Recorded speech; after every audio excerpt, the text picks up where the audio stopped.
Welcome back, everybody, to another episode of Foxhole. I'm Captain Adonis, and this is Foxhole. So what we're going to do today is I've got several components already cooked up, and we're going to make some tanks for the war effort. I'm just looking to see what we have in our stockpile and in public stockpile. I've got 6 Nemesises, 24 Falchions, 2 Bardishis.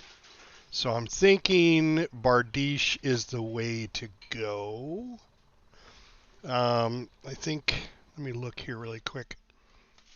I think the boys said, let's see here.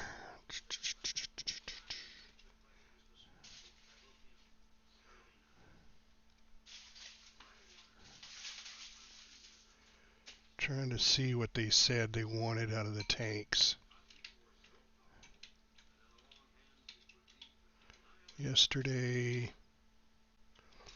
Nemesises or Bardiche? Dealer's choice is what Matt told me. So I think we're going to go to Bardiche. Let's go see how much the Bardiches are going to cost me by doing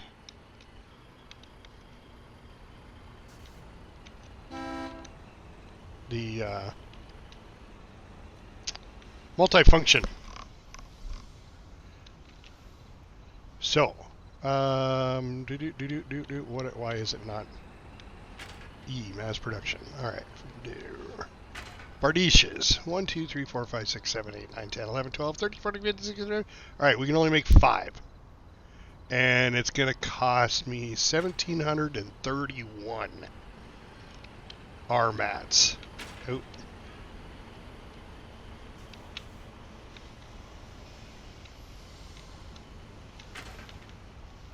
And I have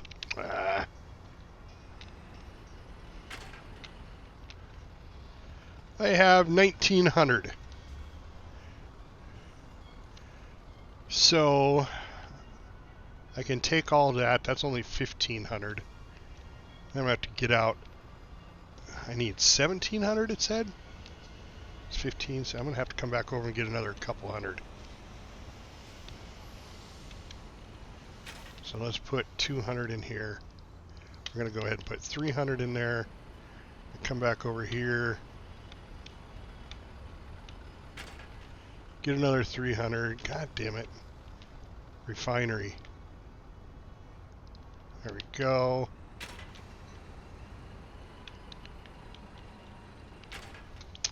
And Bardiche. There's 5 of them for 1,700. I got 1,800. Boom. There we go. I got 69 left.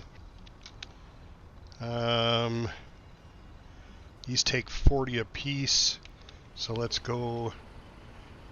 Shit, I don't know if I have any.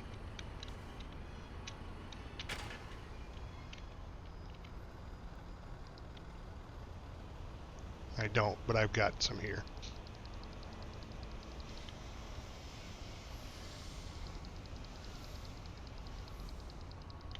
Oh, let's see. 9 of them. What is it going to take to make 9 of them?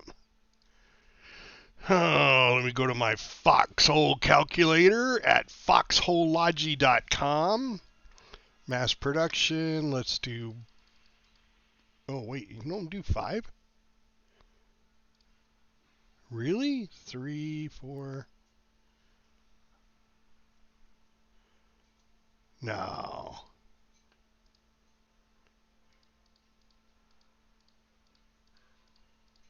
There we go. 9 of them. It's going to cost me 220 refine mats and 825 B mats. So let's load up 825 B mats.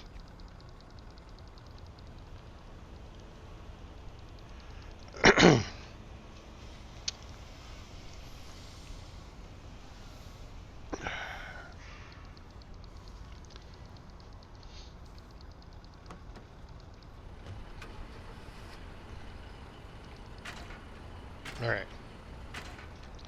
I need 825. There's 842. That's plenty there. And then I need 220.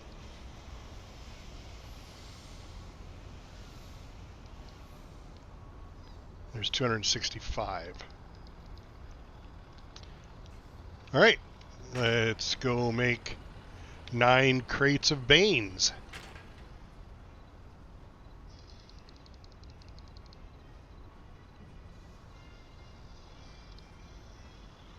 There we go.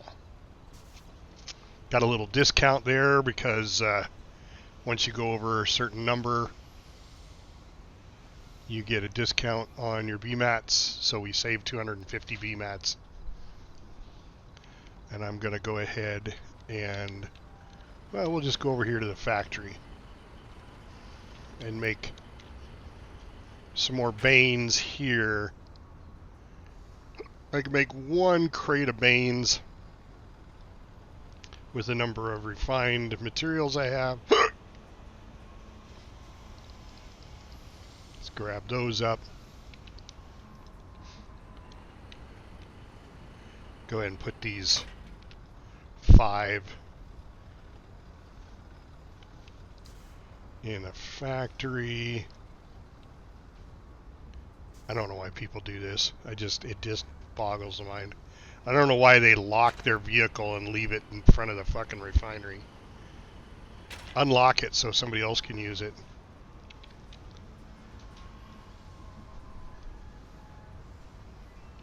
So wait till this is burned and I'll take it down. And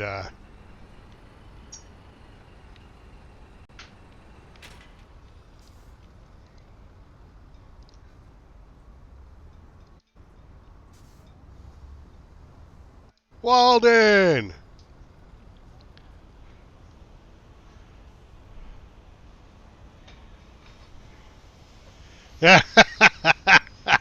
You went out to the front, didn't you? I think that is pretty much step number 1 in anybody who buys Foxhole is, you know, I'm going to go make a difference. And I'm going to go out onto the war front, and I'm going to grab up a rifle and some bullets and go see if I can make a difference. I'm doing my part. I'm doing my part. Would you like to know more? Which is great. I'm glad you did that, Walden. That is fantastic. I love to see that. I mean, I did it. You know, I did it because a guy dragged me up there and he's like, "Yeah, come up here and let's do this. Let's die." Okay, yay, we died. I'm over dying.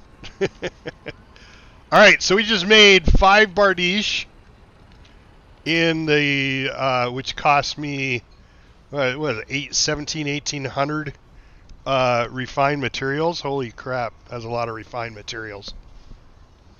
But I've got 5 Bardiches coming in only 16 hours.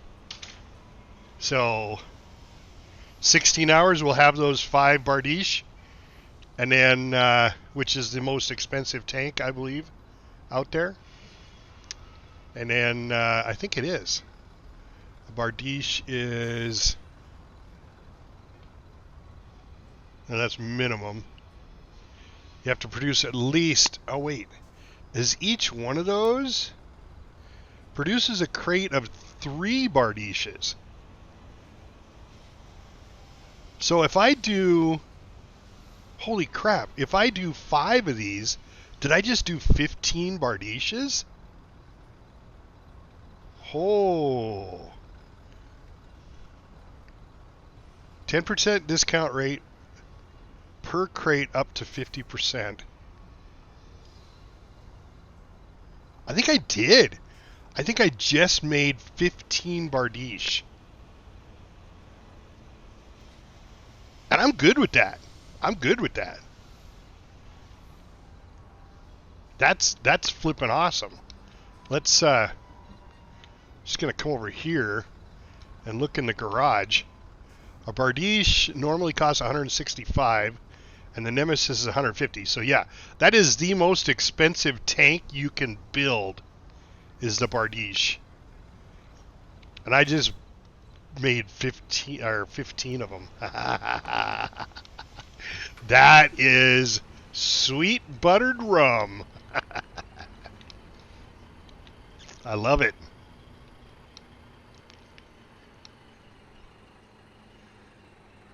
All right. We're going to...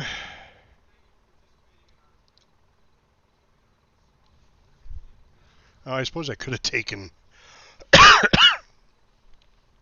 these 6 crates at 20. Refined materials.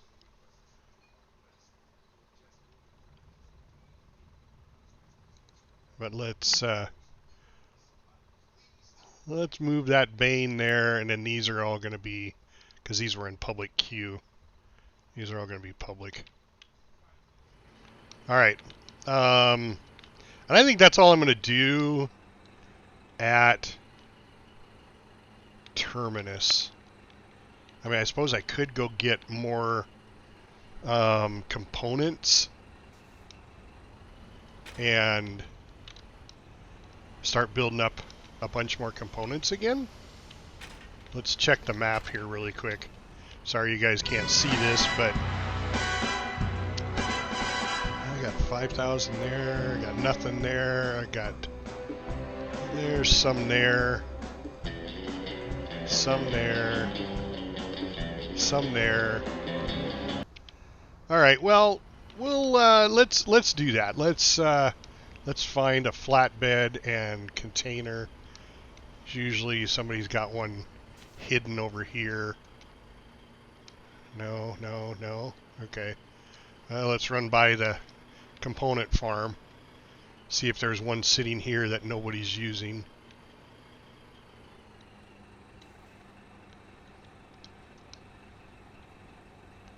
Doesn't look like it. But that Chinese guy's still sitting on the train. He's always sitting on that train. I don't know what it is about him. All right, so let's go grab a flatbed and container. And we'll come over here and we'll fill up with components and get those burning. And, you know, worst case scenario, we'll make, you know, some more Banes tomorrow. Go put this truck away. Oh, look at that. There's a truck right there. So let's steal that truck. Unless it was locked. I didn't even look to see if it was locked.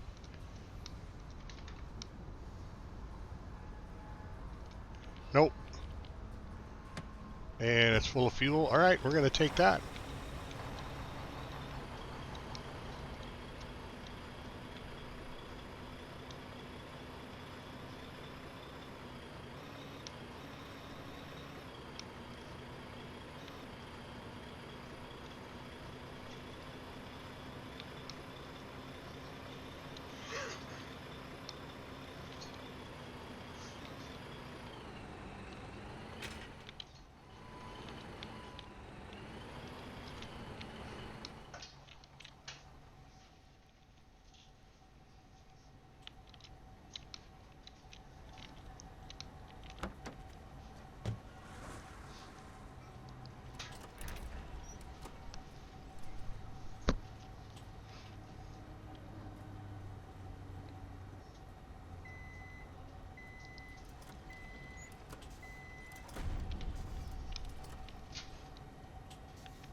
Nope, I got to turn my click lock on. Settings, device, mouse, additional mouse property options. Click lock on, and there we go.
So, have you started doing any Logi, Waldman, or did you just go to the front line and die?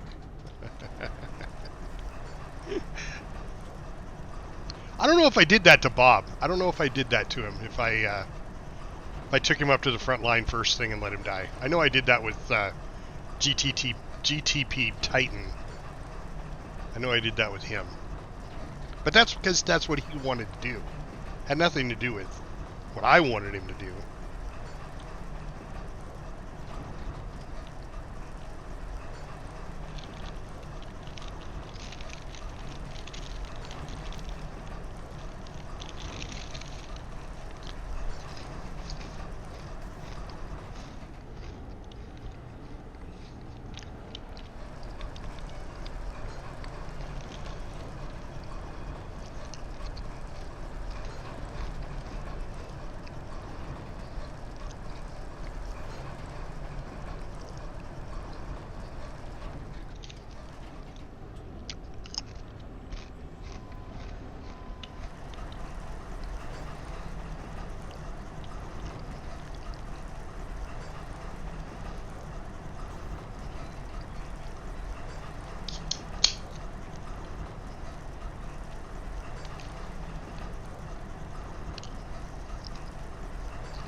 Bruh.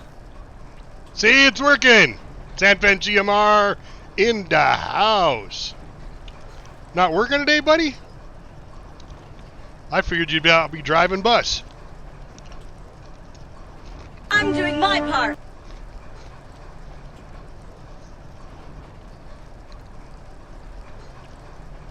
Bigger stickers?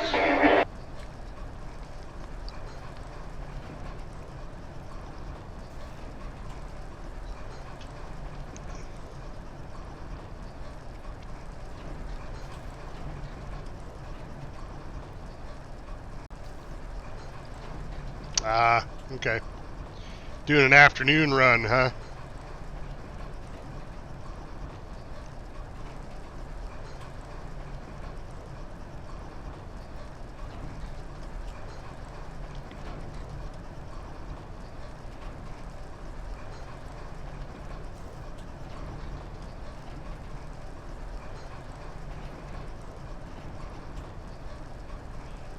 Oh, so it's not going to take you long.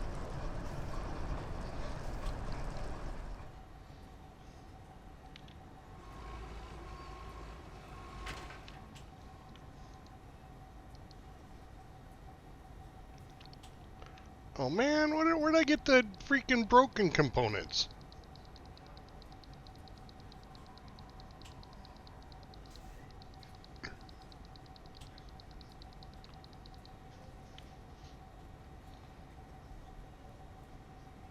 Was that what was in the hauler to begin with?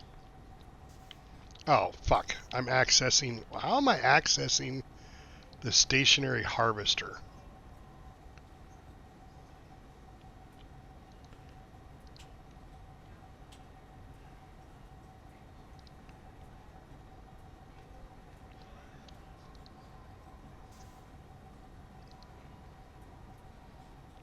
Thought I moved far enough away from it.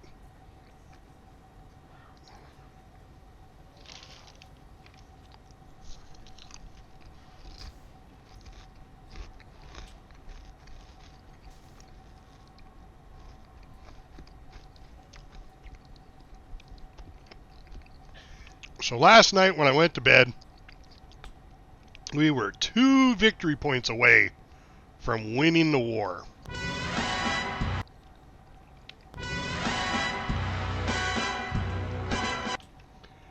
Today we're 3. I don't get it.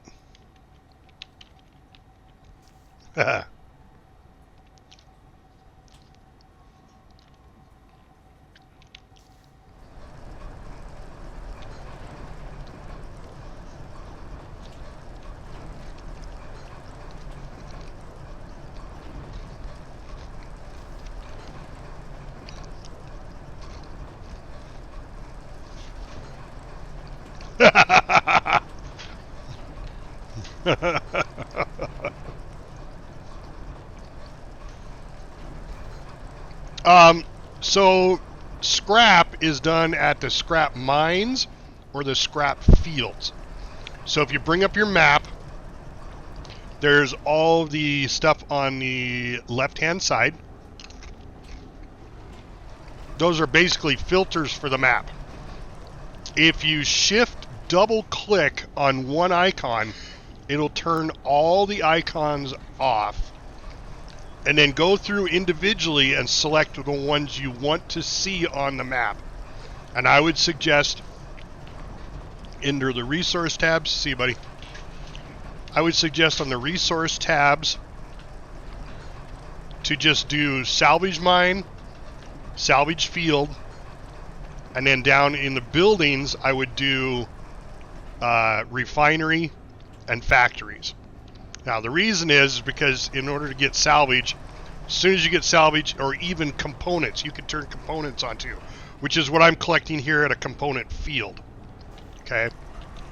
The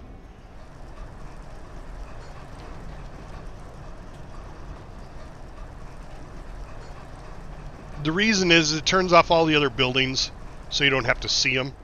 But they all have to go to the refinery first. Yeah. So whether you get scrap or whether you get components, or even if you go up and get sulfur, it all has to go to the refinery first. So you want to be in an area, you want to be on a map zone that has a refinery. Because if not, then you're collecting it to just sit there until somebody takes it to the refinery.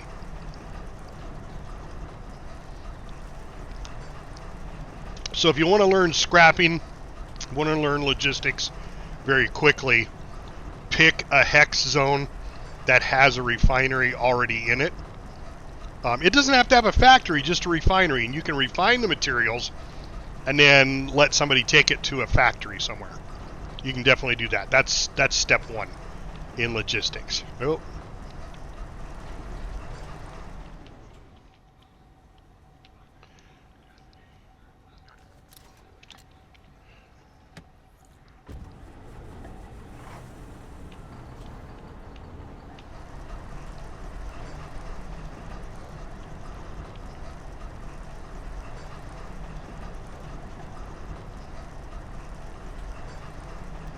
Cyanide, how are you?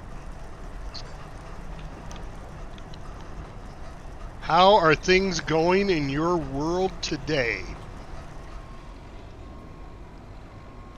Yeah, I'm getting better.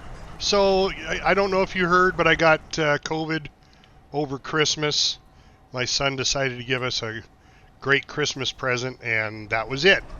He gave us COVID. Brought it home from work.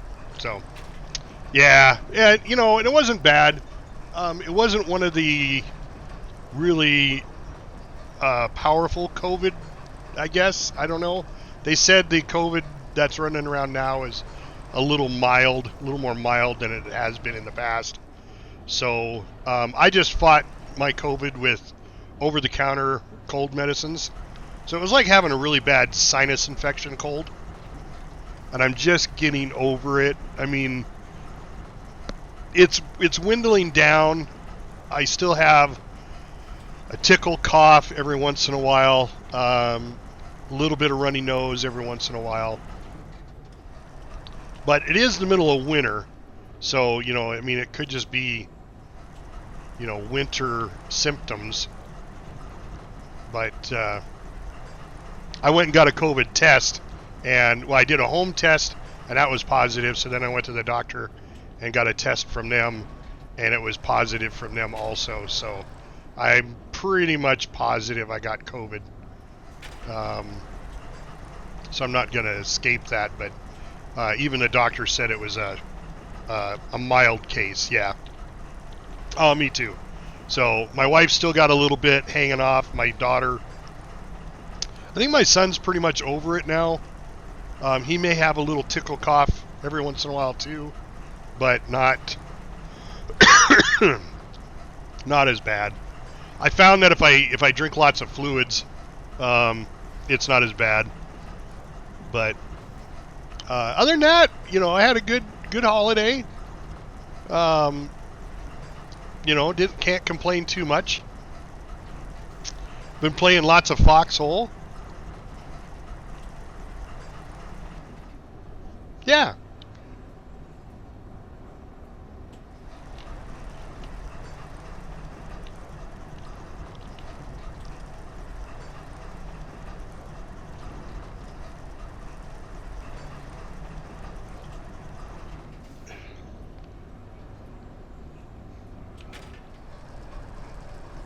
I probably have enough to fill this.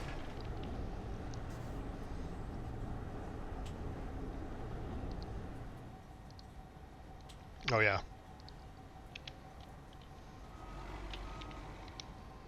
All right, let's package this up. We'll clear this field. All right, very cool.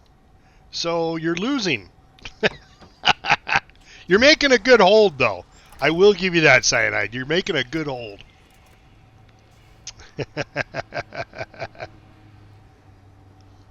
You sold it. I did and I have it on my YouTube channel. We did a submarine raid on a long hook. You guys had a long hook sitting at a port, and we saw it.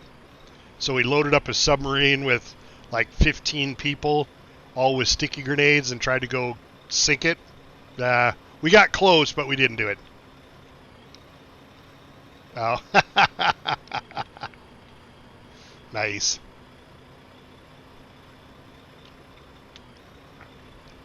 Yeah, it's been a good war. I can't, I can't complain.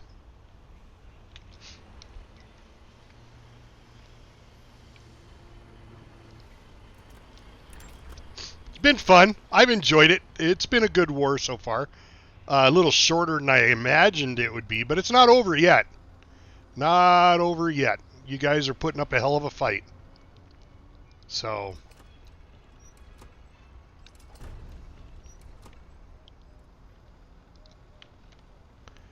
all right, 2 hours to cook off that 5,000. Let's go grab some more.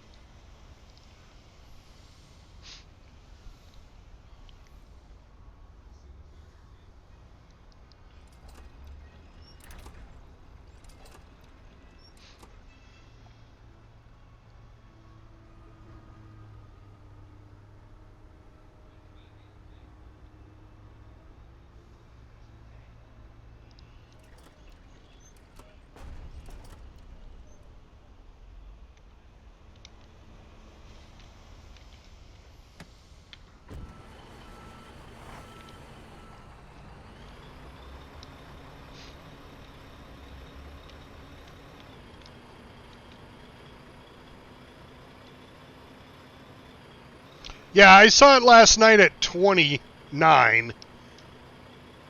So we were 2 victory points away.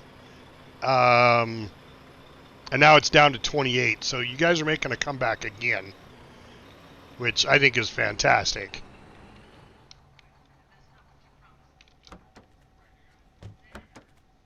Oh, nice.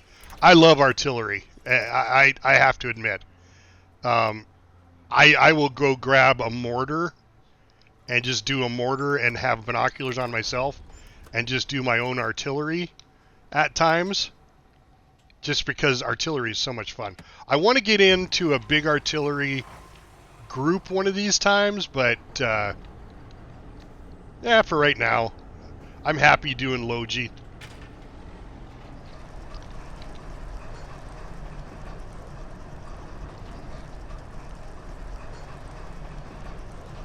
Well, I just made 15 Bardishes at my multi-production facility.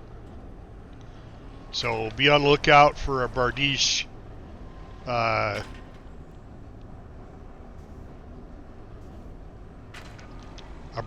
raid.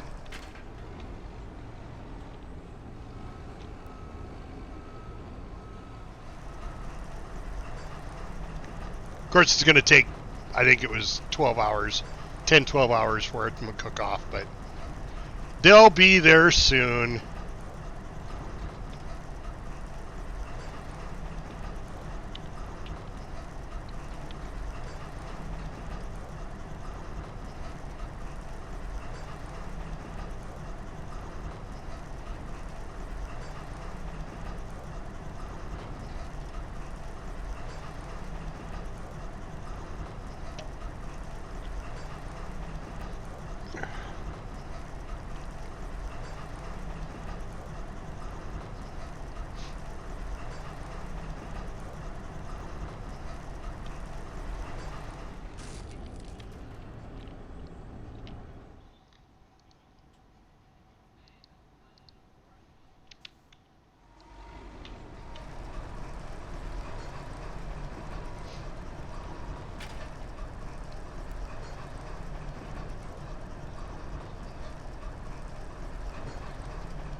Scrooping Jing Jing.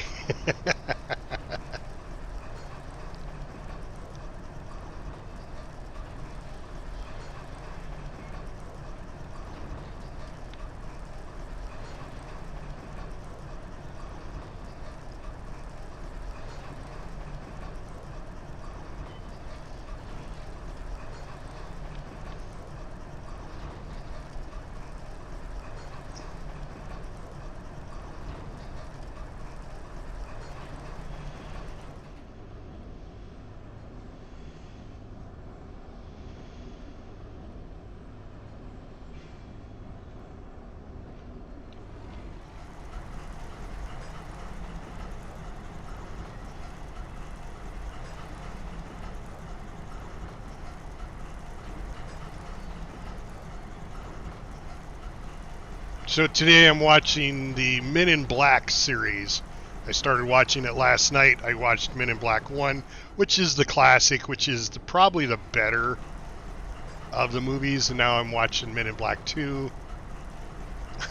It's just a kind of a reversal of Men in Black 1, in my opinion, but it's not bad.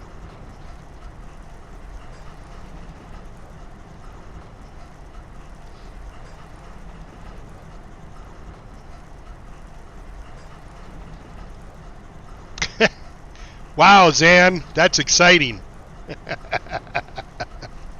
Agent C. That's right.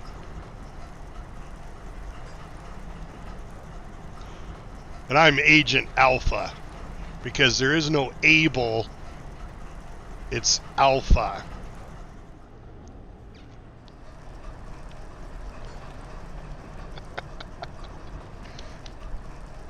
Oh, I got it. I got it, Cyanide. I got it. and they all are, Zan. That's why I don't know why you waste your time with it. Politics is one of the worst things ever invented.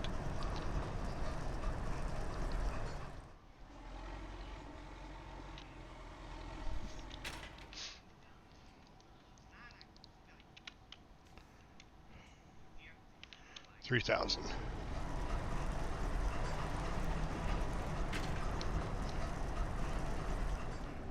I hate politics. I absolutely hate politics. Yeah, they are, Zan, but they never answer them.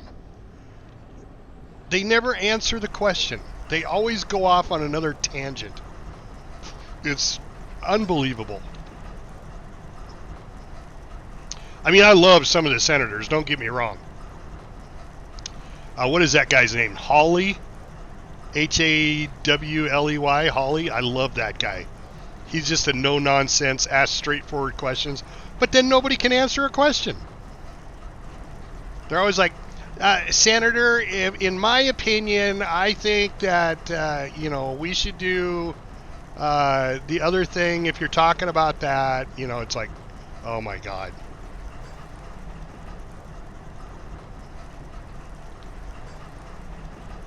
Hey, you can get by the commercials by doing this, Zan. Oh, look at that. Ad-free content. You can subscribe for ad-free viewing.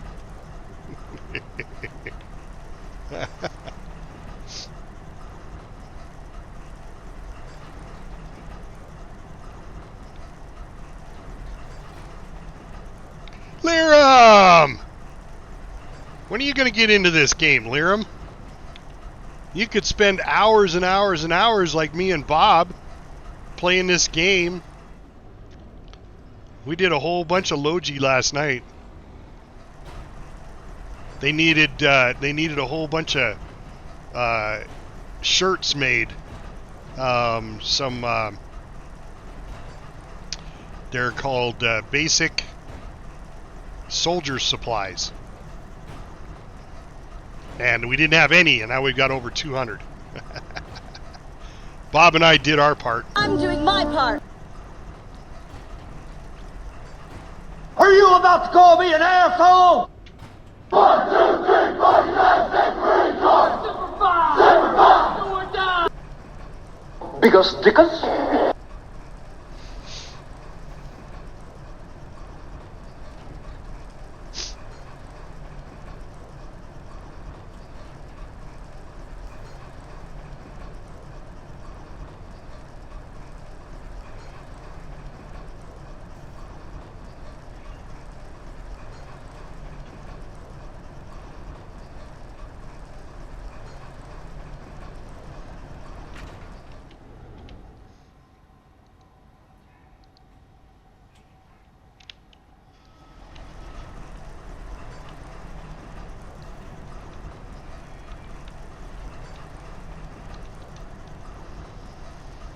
How was your Christmas, Liram? Did you have a good Christmas? I mean, obviously everybody usually does because it's a, it's a family affair, right? You get to see Uncle Bill and Uncle Bob. Everybody's got that Uncle Bob that cringes every time they walks into the room.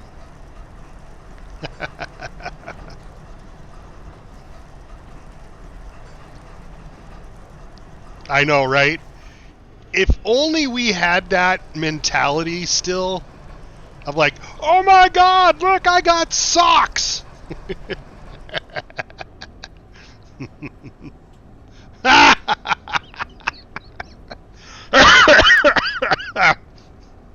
That's some funny shit right there. Bob is your uncle, your kid's Uncle Bob. I love it. uh,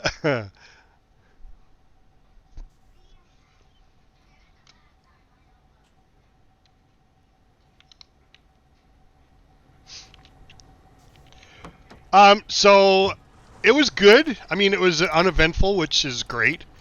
We had prime rib for dinner. My son is working now, so he brought COVID home and gave it to all of us. So the whole family had COVID over the holidays. It was a mild form of COVID. It wasn't a big deal, but it's the first time I've had it. I did get vaccinated for COVID, but this one's supposed to be a very mild form of COVID. Yeah, it was. I get a cold every year, and that's what it seemed like to me. It was just a really bad sinus infection cold. So, I defeated mine with over-the-counter meds. So, not a big deal.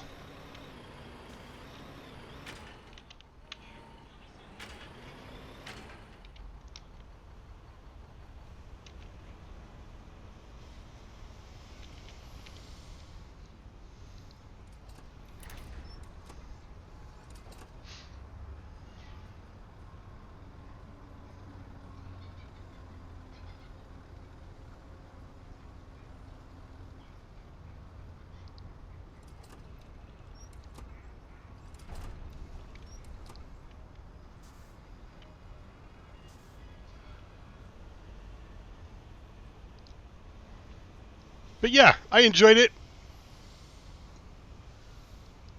It's always good to be with the family and friends and hang out. So we did watch a pretty good movie. I don't know if you've watched it. We watched that. God, what the hell was it called? Reindeer One or something? Red One. It had The Rock in it, and he had to save Santa Claus. And it had the guy from Captain America, that actor.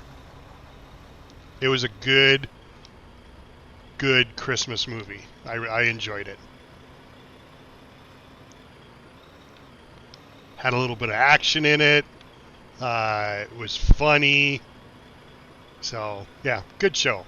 Recommend it. If you haven't seen it, highly recommend it. I bet you the guy stole my harvester.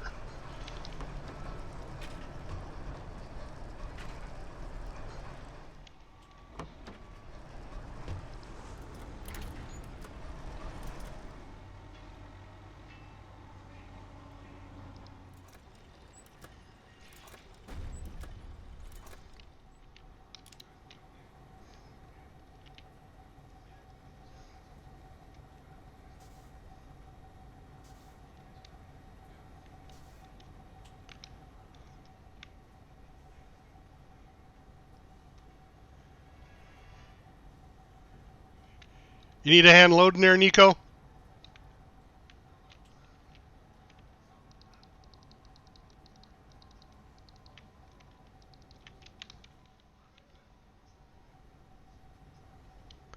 Hey, unlock your truck and I'll help you.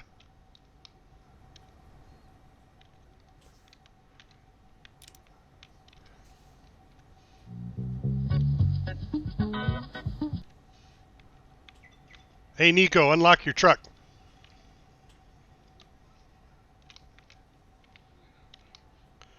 No, Nico, unlock your truck. Ah.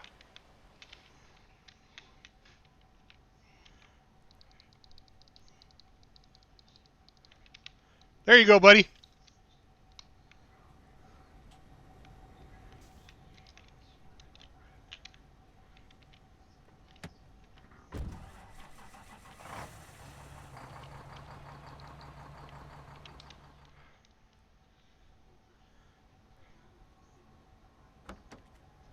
Yep.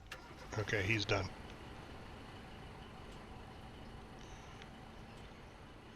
He might not speak English. And that happens a lot.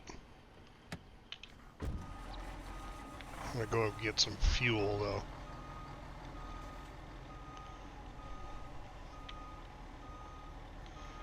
Not that it's required to speak English.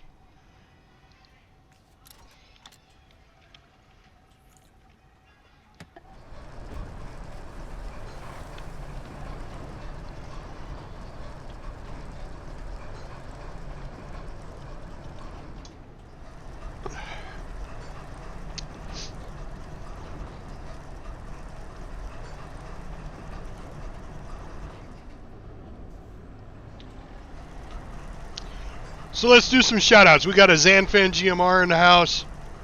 We can do a shout-out for Zanfin. He does stream, but he just doesn't stream that often. Oh my god. That was Pet perfect. scare ya? No, it was perfect. That was us playing dwarves. Oh, you were playing some VR game. Nice. Nice, nice. See, who else was in stream already today?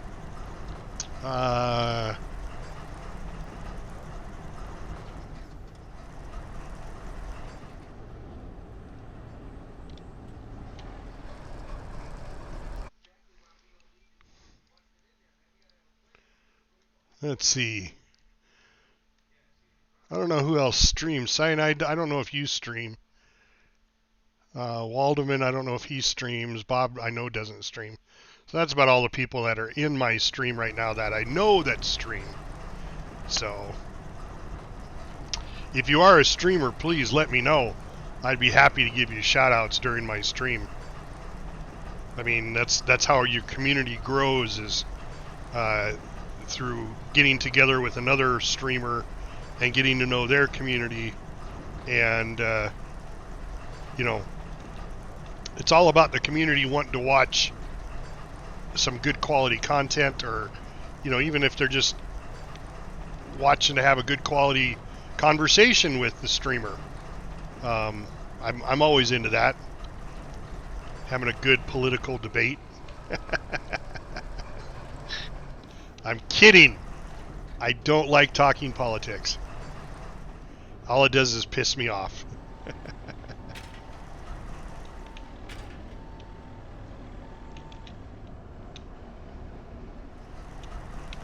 Yeah. Thanks, Liram.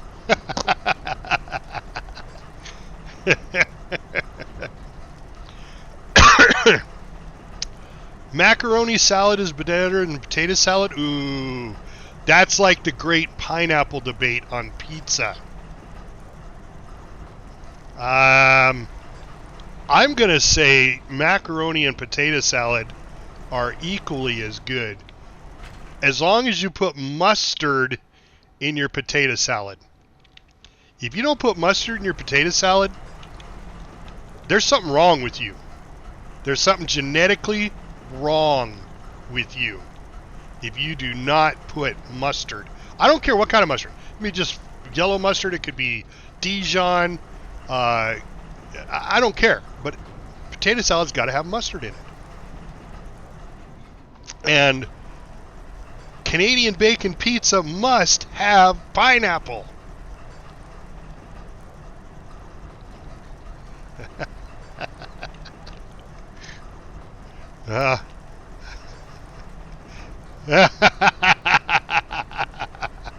Thanks, Grendler, for jumping in the stream, my friend. First time chatter. I love it. You came in at the right moment. Oh, even North's going to get into this. Are you going to get into the great mustard debate, whether you need mustard in potato salad or not? Or pineapple on pizza. Those are the two topics up for debate right now. Liram, I love you, my friend. I love you. Nothing like starting some shit first thing in the morning.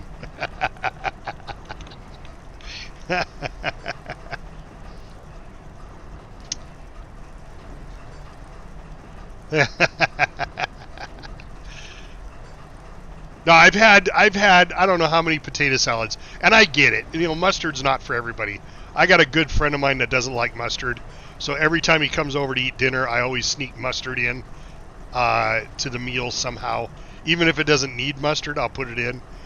And he's always like, "Man, you know how to cook, dude." It's like, well, yeah. My nephew is that way. He didn't like onions either. And the only reason he didn't like onions is because my brother, his dad, didn't like onions. So I ordered a pizza. I was babysitting him once. And I ordered a pizza. And I ordered a pizza with pepperoni and onion.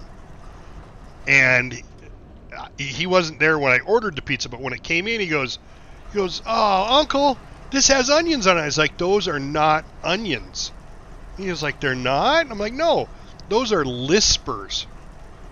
And he goes, "What's a lisper?" And I said, "Well, they're really hard to explain. Just try it, and then tell me if you like it." He devoured the pizza. And then his dad came to pick him up, my brother, and he goes, "Dad, next time we have pizza, we got to have pepperoni and lispers pizza." And my brother just looked at me like, "What the hell are you teaching my son?" So I texted him afterward and told him it was onions. He thought that was funny. Of course, this is the same nephew that thought hot dogs are made from real dog. Because I convinced him that, why would they call it a hot dog if it didn't have dog in it, right? Well, you know, Liram, kids emulate their parents. I mean, they look at their parents as the know-it-all person. Even if you're the dumbest motherfucker on the planet, your kids still think you're the smartest person ever. Because you have all the answers. Every time they have a question, you have an answer. "Dad, why is the sky blue?" "Because it's not green. That's why it's blue." "Oh, thanks, Dad." You know, you don't have to know the answer. Well, that's a good way to do it. That's a good way to do it, too. You know, when my kids get old enough and they have a phone, because I wouldn't let them have a phone until they hit 13 years old. But once they got old enough to have a phone, then I would tell them to Google it. So, but I also told them not everything on the internet is true.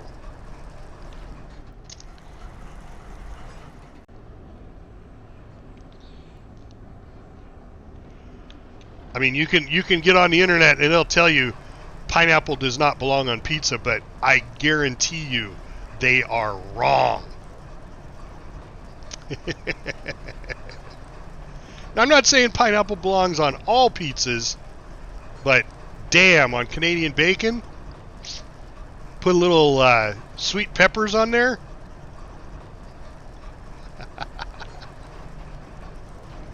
Yes. No, that's on there. You Google potato salad must have mustard, and it'll tell you yes. But you got to Google it that way. Potato salad must have mustard.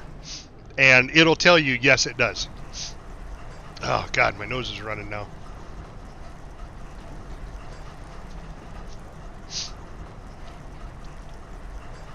And that's because everything on the internet is true.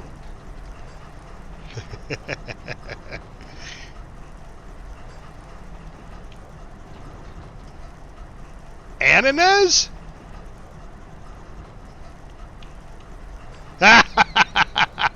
Yeah, Liram, that's because of your browser history. I'm sorry. When you look up young Asian pineapple or young Asian mustard, that's what you're going to get, my friend. That's what you're going to get.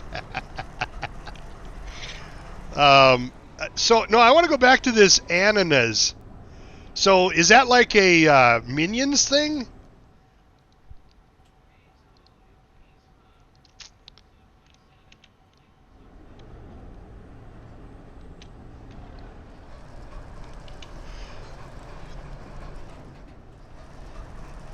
Because I love the Minions. The Minions, I didn't realize they'd made a Minions 4 until the other day. I came across it on my streaming service. I was like, what? They have a Minions 4?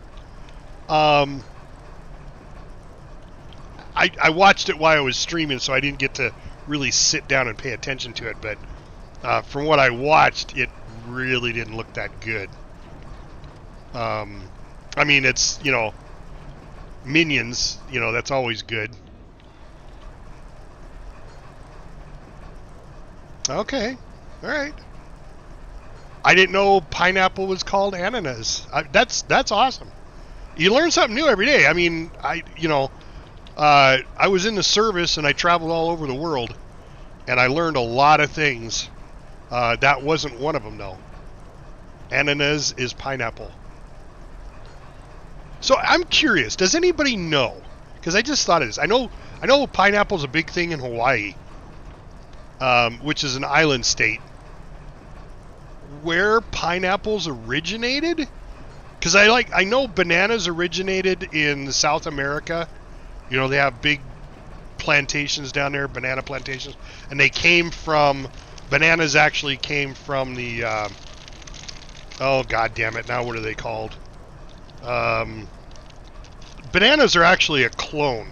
They're a genetically modified clone of I want to say monarch something or other. Plantain. From a plantain, that's what it is. Bananas are a genetically modified clone of the plantain. Because the plantain was so huge and so big. I mean, huge. And they needed something more bite-sized for bananas. So I know it was invented by a British geneticist. He cloned it in and made banana trees, and then they started planting them. But pineapples, I don't know the history of pineapples. Anybody know off the top of their head without Googling it? I mean, I can Google it. I'm just curious. I like to use my brain first before I use the Google brain.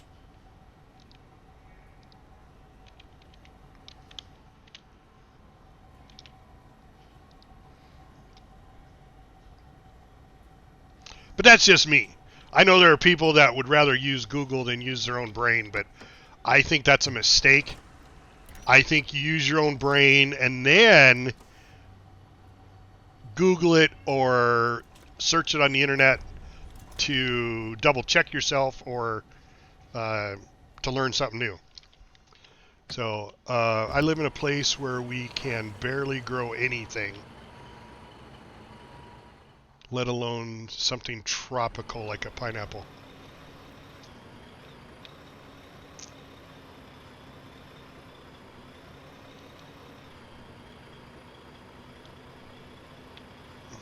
Yeah. Well, I mean, it's always good to learn who's full of shit and who's not. That's my opinion. That's why I ask people first. No. I just think it's to me it's a cultural learning event. I like it. Yeah. Well, it makes people think, and it prepares them for adulthood, for having children, because your children are going to ask you all sorts of questions, and you're expected to have the answers. If you tell your kids you don't know, man, you're hurting your kids' education. That's all I gotta say. That's all I gotta say. But I appreciate it. So, without telling me exactly where you live, Grendler, where is it that you live that you can't grow stuff? I mean, are you like in Saudi Arabia or in the desert or something?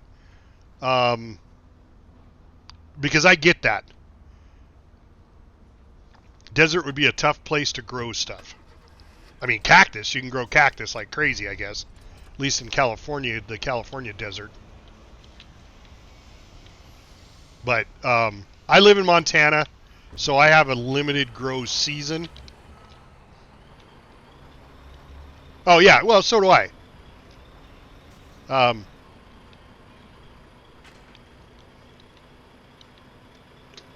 I live in Montana, which is not extreme cold, but, you know, it's got its grow season. Yeah.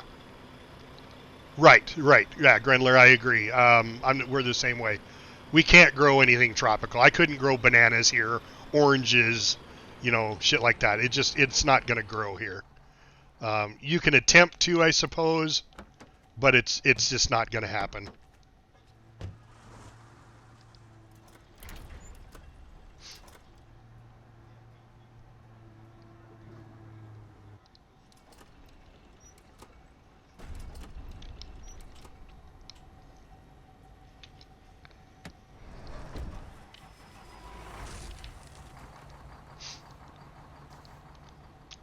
Yep. Yeah, root vegetables. We grow a lot of wheat here because we can do a summer and a winter wheat. So we do wheat. There's a few people that do corn here in Montana. We've done some hemp. Yeah. Potatoes. We do corn up here, but it's just a summer corn. And it's more of a sweet corn, so it's a genetic corn that the seeds have been modified so they have a shorter grow period. But I think one of the most unique ones is the fact that we grow seed potatoes for Idaho, so they can grow regular potatoes for market. So our potatoes that we grow up here are strictly used for seed potatoes for Idaho. Which, you know, Idaho potatoes are like the best Idaho potatoes. And it's only the best. It's only the best Idaho potatoes because of advertising. Nobody would know anything about an Idaho potato if it wasn't for the Idaho potato advertising. And don't even get me started on advertisers. They are the worst people in the world. They're worse than lawyers, in my opinion. I would rather be friends with a lawyer than friends with an advertiser.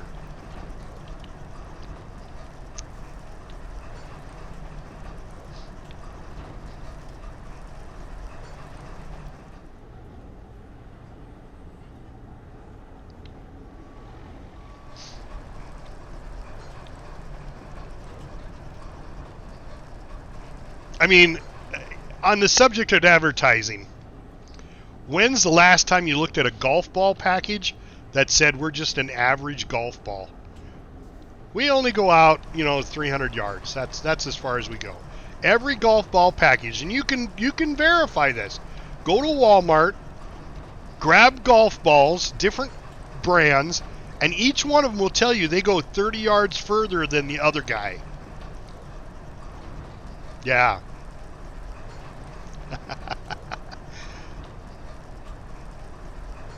Yep. Because advertisers are lying son of a bitches. How do you get the title of the best burger in town? Who gave that title out? Right? I mean, have you ever stopped to think about that? We have the best burgers in town, or we have the best this or the best that. Our beds are the most comfortable.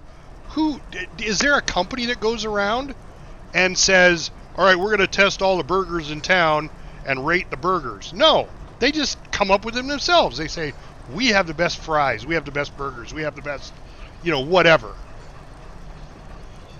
It has nothing to do with what's true or accurate. I was in the hotel industry for many, many years, and we would always... Right? Yes.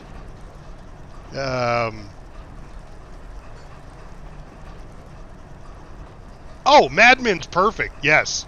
Exactly how full of shit they are. Where was it? What was I going to say? We were talking about burgers, advertising. I don't remember. They're just so full of shit. Oh, yeah. Okay, so I've been in the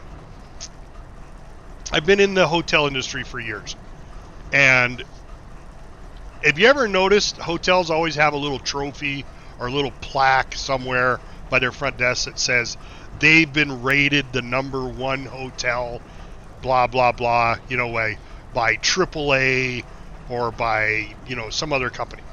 Do you know how they get that award? They pay for it. They hire a person to come do an inspection on the hotel. And what that inspection requires you is to show the rooms to the inspector. Now, the inspector doesn't inspect like a regular inspection, like a white dust-free inspection. They don't inspect like that. They go into the room and they go, "Oh, look, you have a TV. Ooh, a TV. Oh, look, you have a phone. You have They write down the amenities. But now, in order for them to show up, you have to pay them to come show up and then rate your hotel and then give you that award. I have never, ever, in the 30 years I was in the hotel industry, watched us pay for that inspector to show up and not get the award. Not once. Not once. Because, if you didn't give them the award and say they were the best, they'll never call you or pay for it again. So that's a lie in itself also. But nobody ever stops to ask how they got the award. Was it a contest? No. It was simply they paid for it. And that's all they had to do. It's such a joke. But we don't question it as consumers. We don't question it. We just assume there's somebody out there that does this. Shit, I need fuel again.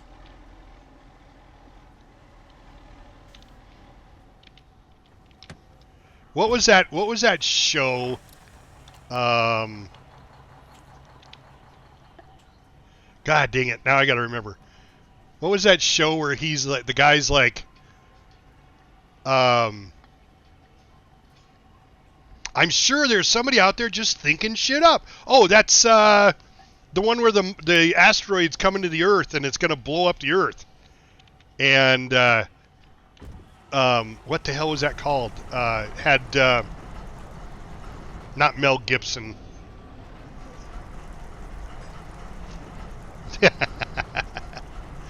No, not that one. That was a stupid show. Don't Look Up. That was a dumb show.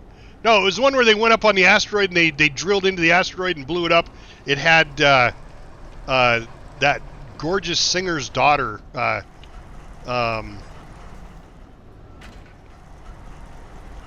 Armageddon. Yes, Armageddon. Thank you, Liram. Armageddon. And he was sitting there and he goes, "This is the best you could come up with? All you brainiacs in NASA, this is the best? You don't have groups of people just sitting around thinking shit up?" No, they don't. They don't. We're a reactive species. We're not a proactive species. We don't sit around and think up, well, we should probably come up with a solution to what if there was a whole bunch of fires in California and it wiped out Los Angeles? We should think about how we could battle that. No, they don't do that. They wait till after it happens and goes, to prevent this from happening again, this is what we're going to do. They're reactive. They're not proactive. And that's been my problem in the hotel industry for years. Hotels are the same way. Instead of doing preventative maintenance, which costs money, they say, wait till it breaks and then fix it. And then, because it broke, we need it fixed yesterday. You've taken too long to fix it. The mentality is just wrong. And where did we go wrong with that mentality? Where did we go wrong? It's all about money. It's all about money. We need to make as much money as possible for the owners. So we're going to skimp and save. We're going to pay our front desk agents and our managers and everybody else more money than the people cleaning the room, which is the first thing people comment on. The rooms are the first thing people comment on because that's what they're there to buy. They're there to buy the room. They want a clean room, they want a clean bed, they want a clean toilet, but yet we pay the room cleaner the least amount of money of everybody in the hotel. Why is that? Because it's, oh, you blame potato salad? Yeah, I'd blame potato salad on that one too. Not enough mustard in the potato salad, my friend. Not enough mustard in the potato salad. If you had put more mustard in the potato salad, the rooms would be cleaner.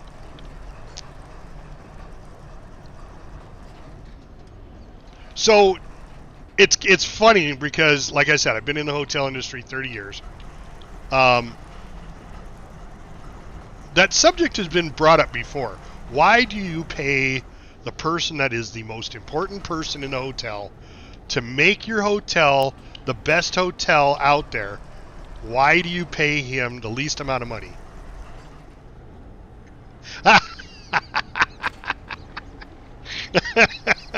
Thanks, Grenler. Don't make me cough. Jesus Christ. But it's been brought up before. So what they did is they go, okay, we're going to have a housekeeper appreciation week. So they get a whole 5 days. National Housekeeper Appreciation. So instead of giving them more money, we're going to just give you free shit for 5 days and then you're back to slaving away. Back to work. And what they do typically in Housekeeper Appreciation Week is they buy them lunch. They run around, and as you're working, they'll deliver candy, sugar-filled candy and sugar-filled sodas to you so you can work faster and be carbonated and hyped up on sugar. But they don't give them any more money. Not another red cent. That would be the first thing in my agenda if I was the manager, to tell everybody what to do. All right, if we're going to appreciate these housekeepers because of the job they do, they clean the rooms, we get great scores on our inspections, let's give them a raise. Let's give them all $1 an hour raise. No. Because that comes off the bottom line. And when we're looking at our metrics and our profitability, oh my God, we lose $20,000 a year on a $4.3 million a year hotel. We'll lose $20,000 if we gave them all $1 an hour raise. So I'm at a loss, and I have been. Right? Yeah, I know. You can't have T-bone steak dinners every night if you give away $20,000 to the people who really need it.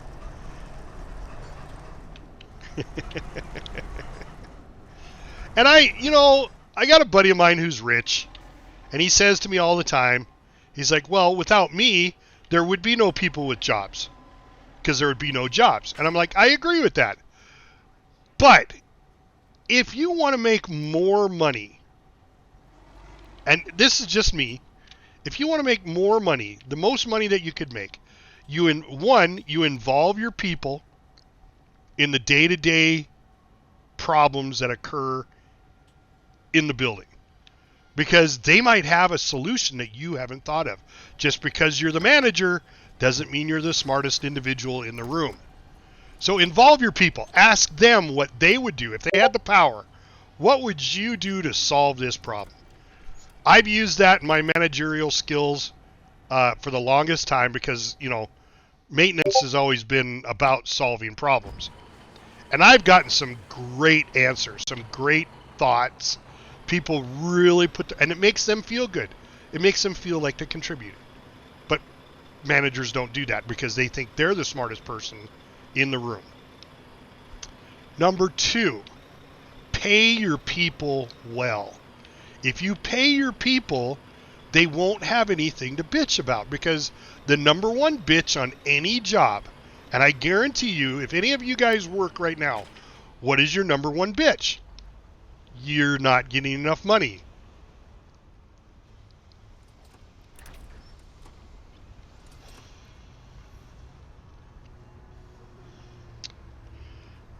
But yet, see, now I came from a family business myself. My parents owned a hotel. I started off in the hotel industry. My grandfather actually owned a hotel, and so my mom worked for her dad, and she learned the hotel industry that way. God damn it! Did I get out?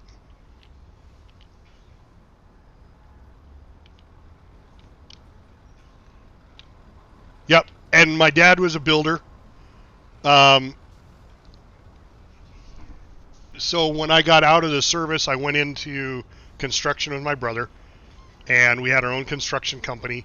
And then my brother and I split and went our separate ways, and we each had our own construction company. So I've been in family business for years, and then I got out of it. Being self-employed is great. It's got a lot of benefits, but it's got a lot of pain and a lot of, there's you can only grow so far before you have to make that big jump. And I wasn't willing, because I just newly married and had kids, and I didn't want to take that chance. So I went to work for somebody else. That's when I went into the hotel industry, and I did maintenance for the hotels. So I understand family business. I understand regular corporate business, because I've been employed by Hilton. I've been employed by Marriott, a couple other big brands. But it's always the same. It's always the same with them. It's about money for the shareholders, and that's the key to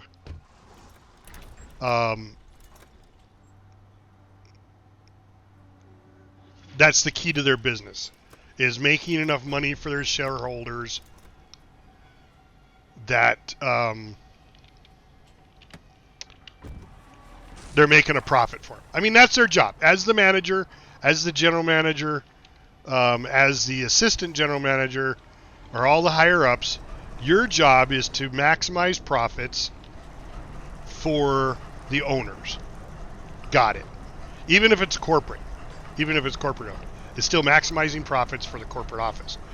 But you can only take away so much from the employee to maximize those profits before you start losing employees. And that's what their job is to balance that fine line between losing the employees and keeping the employees.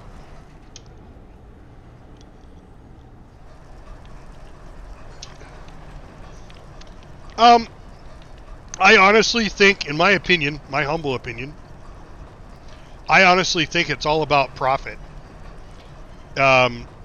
It's all about, I have money. You heard the old saying, it takes money to make money. So if you have money and you invest it well, you want to see those investments grow. Now, what are investments?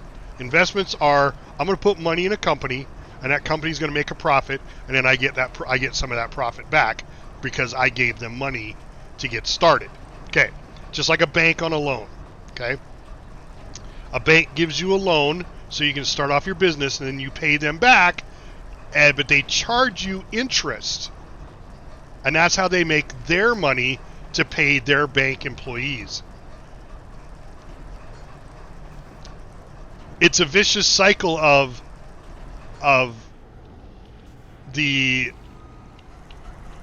amount of money you can make, and then splitting it between the people who have the money. And I'm not a socialist by any means. Don't get me wrong. I'm all about, I think if you work hard, that you should be paid well. And if you don't work, you shouldn't get paid. I'm not going to give you any handouts. I don't believe in that. If you want to earn money, then you need to work.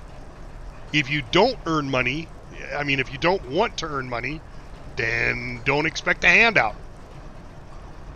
But there are people out there that's exactly the way they think.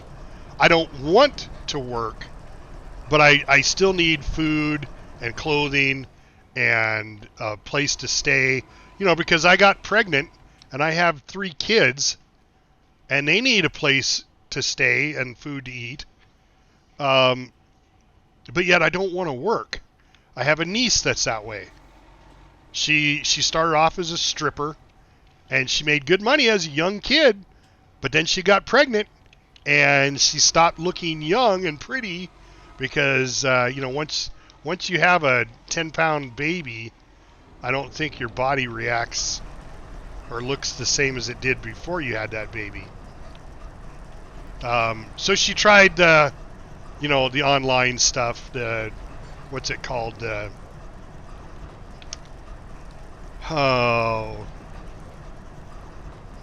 OnlyFans. She's tried that, but she spent a lot of her money, instead of thinking for the future, she spent a lot of her money on stupid shit. So she's got a whole bunch of tattoos and piercings and, in my opinion, she looks trampy. But that's my opinion, Some people like that. Some people do. I get it. It's not my thing.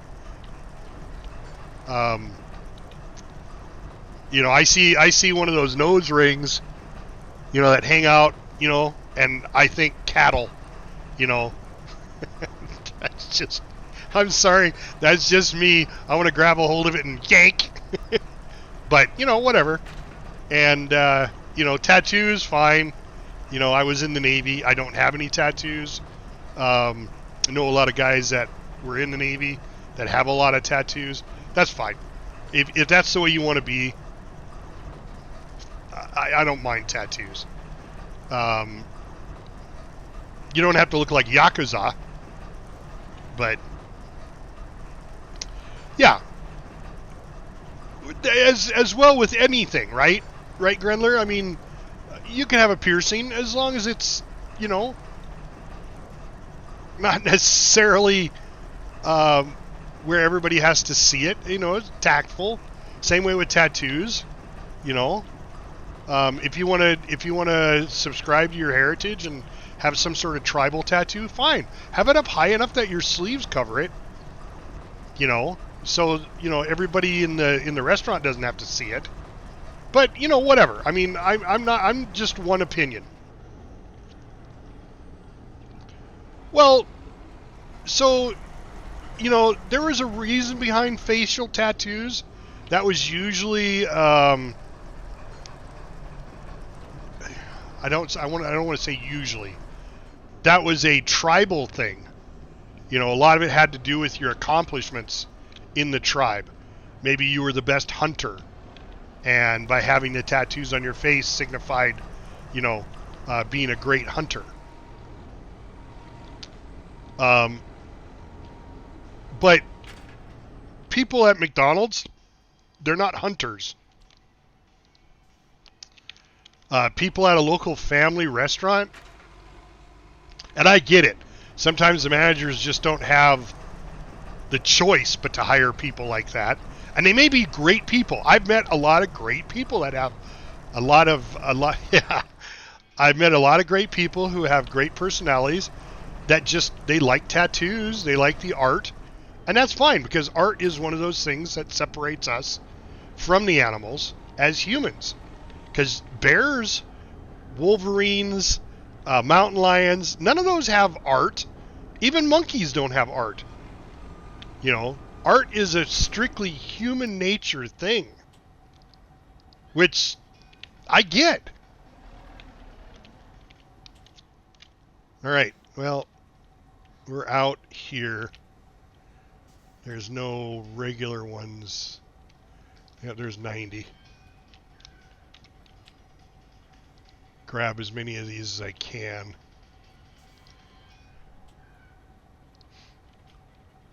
All I'm looking for is components, though. Those are all broken components. I don't want broken components. All right. So there's another 90. Let me put those in a container here. Yep. There we go.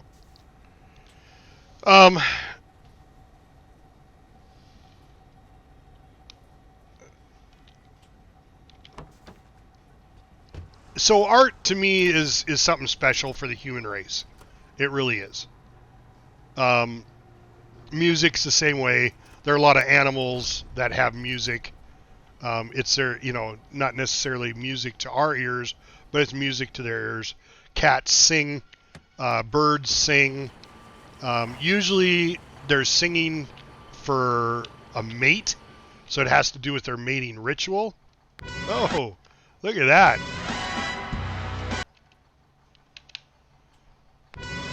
There we go.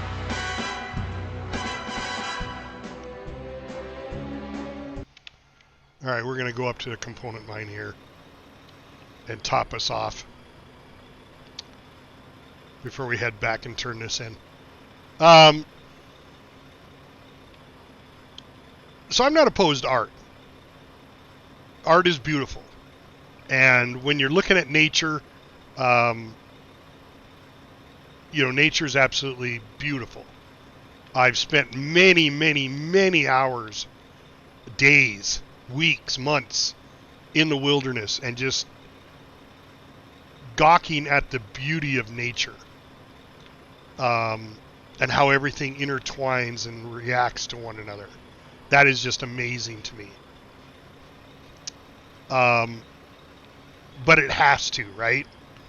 I mean, if the grass didn't feed the animals wouldn't be around. And if the animals weren't around, there wouldn't be any food for humans. So, there's reasons.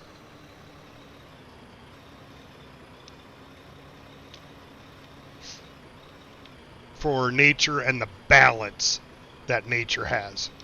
And I'm fine with that. I'm fine with the balance of nature.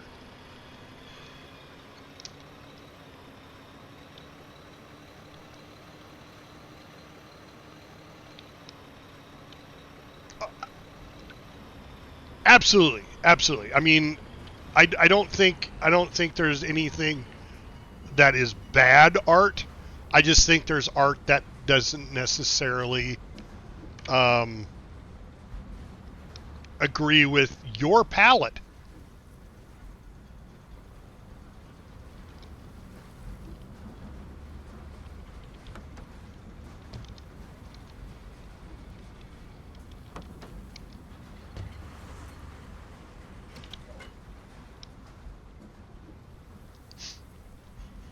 Not everybody has to like the same art.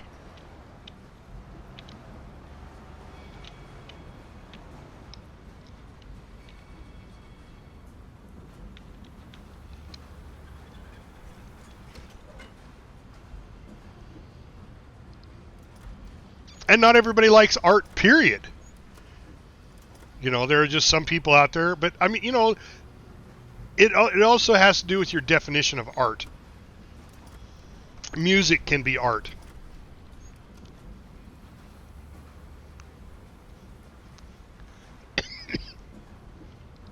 Right. I don't think there should be anybody that should say that isn't the correct art form.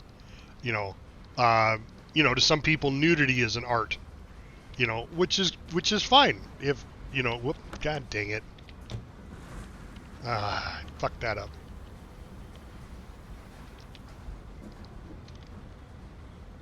I got out of the crane. I should have packaged this up.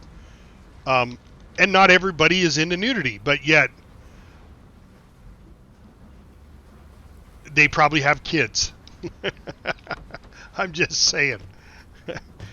You can't have kids without procreation. And there's nothing, in my opinion, this is strictly my opinion. I don't have a problem with nudity. I don't have a problem with procreation.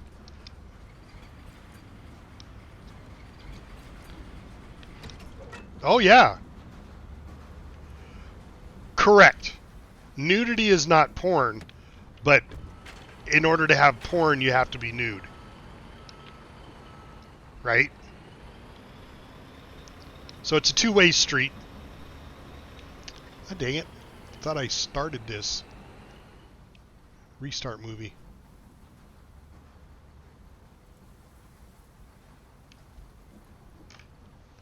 There we go.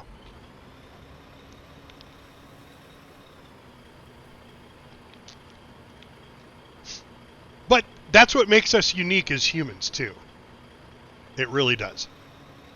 Is our ability to have different opinions, our ability to have different thoughts. What one person thinks is beauty, another person may think is not. And that makes us very human. It just goes to prove, even though we're of the same race, does not mean we are the same.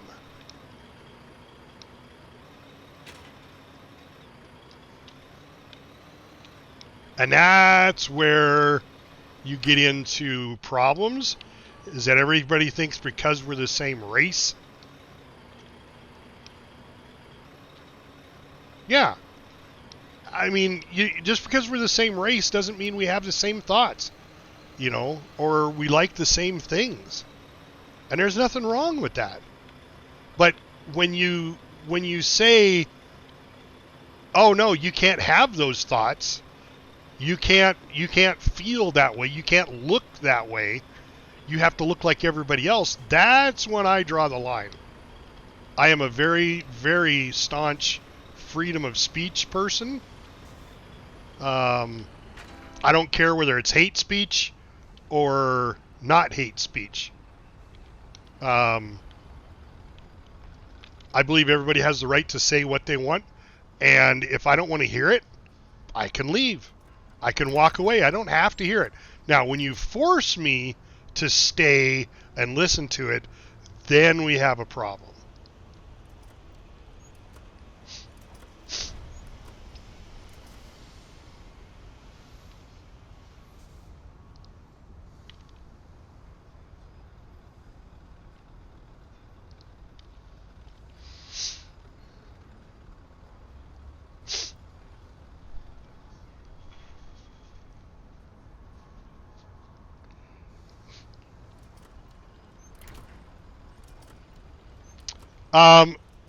This is my second war, and I came in 119 towards the end. No, I wouldn't say I'm a veteran. I learn quick, but I wouldn't say I'm a veteran. I do enjoy it. I play very similar games. See, now there we're going to differ in opinions because, no, it had everything to do with the uniforms, to be honest with you. Why is this locked? Why is it locked? God damn it. You leave a truck sitting there, leave it unlocked. Let somebody else use it. I'm gonna go get a wrench. I'm gonna unlock it and take it. Provided there's a wrench. So, yeah, to me it wasn't the vehicles. It was the uniform. The uniform of the wardens, to me, looked more French/British, with the soup bowl helmet. And this one has the traditional American Army helmet, which I prefer. I'm a World War II buff. There's no fucking wrenches.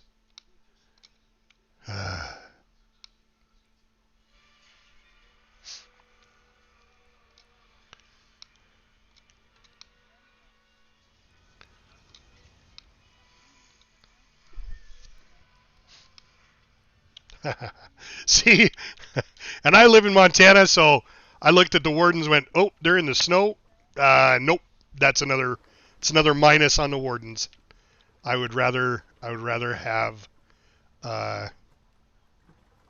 be in a warm climate. Even though, don't get me wrong, I love the snow. I love it. All right, there's wrenches in here. That's a crate of wrenches, though.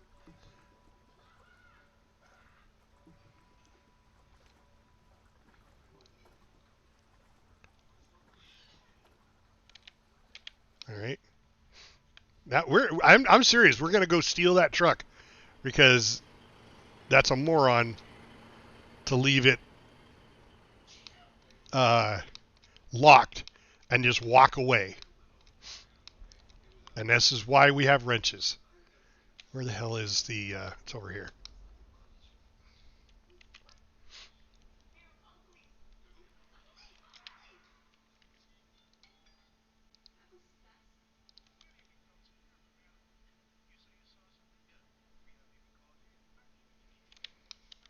But literally, I was told from the very beginning, try each side because there are a little bit of differences between the two.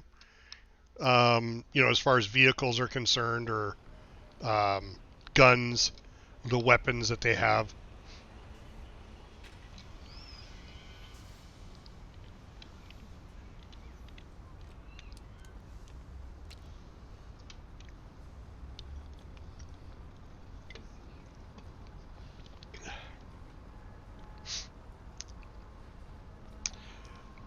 Yeah, I know. I was here last war when you guys tried to take Terminus.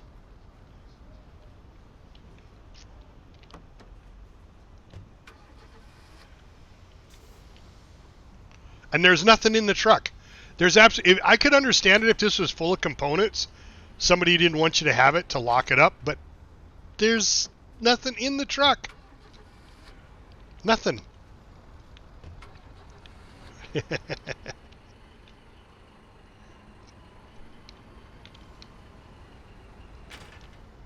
All right. Grendler, thank you so much for jumping in the stream, my friend. And thank you so much for the follow. Let's see where that puts us, because I haven't looked at our goals lately. So let's see. Where is our follower goal at? 503 of 510. That's freaking awesome. So I appreciate the follow, my friend. And I will probably be streaming again tomorrow, if the war is still going on.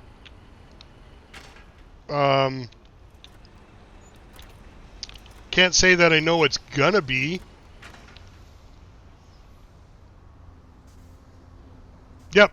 Thank you, my friend. We'll see you later. Have a great rest of your day. See, I like conversations like that. I like to have conversations like that while I stream. That was just a good, and he agreed with me finally that pineapple belonged on pizza. And mustard belonged in potato salad. I can convince the world I'm right. I don't know if he agreed or not, but it's good conversations. People need to sit down and talk to one another. They need to have conversations. Not arguments, not fist fights.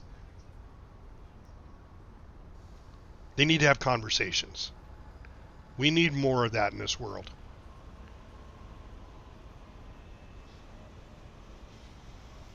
All right, what am I going to do now? Let me go look at my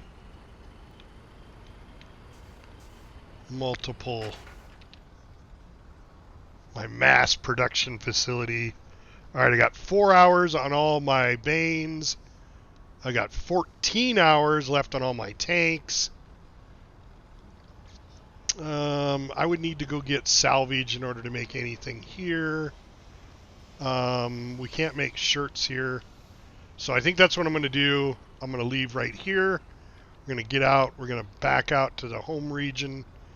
And we are going to go over to Old Captain, which is where I've been based out of for the most part. And we're going to make some more shirts for the war effort. Captain Mumbles.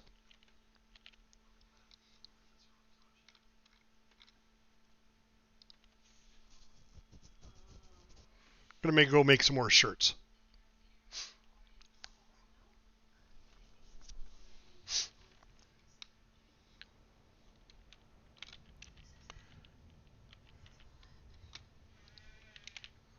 I don't need a gun. I don't need ammo. What I do need, I like to have a radio. And there are no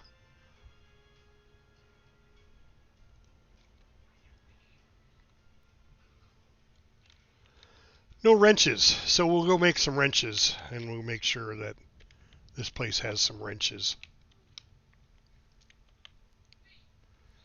So let's go get a truck.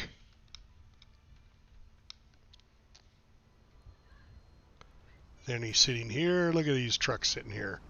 Let's see if they're unlocked. Yay! Vehicle is muddy though. Oh God. What am I gonna do if it's muddy?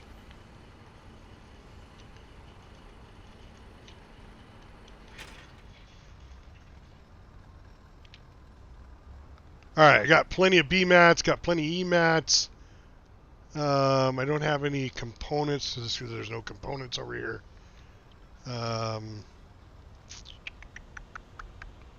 And there are no B mats here.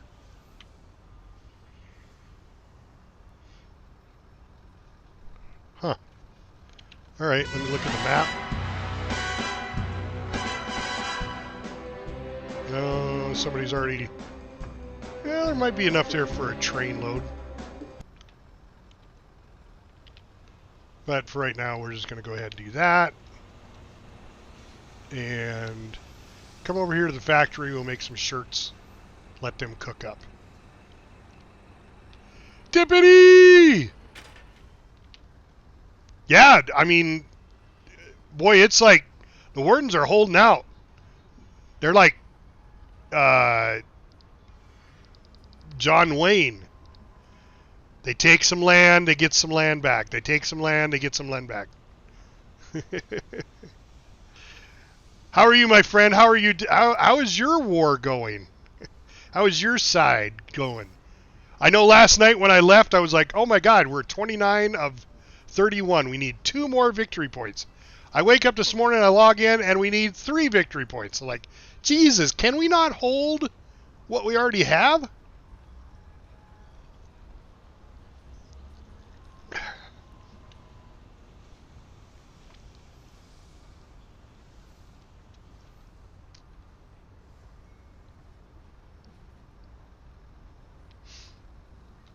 All right, so we need shirts.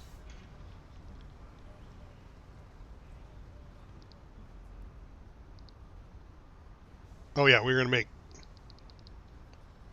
Okay. Westgate seems like, and where's the dam at? I was watching somebody play. I was watching a Warden play, and it was at the Warden Dam. That looked pretty cool.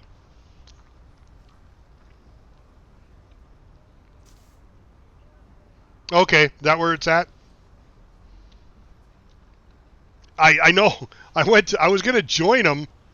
I thought, well, I'm watching this. I'll just join and go up and help out. And there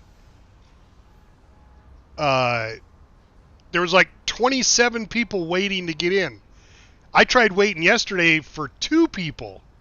I was the second in line, and it was over 30 minutes, and it still hadn't moved. So I was just like, nope, ain't doing that.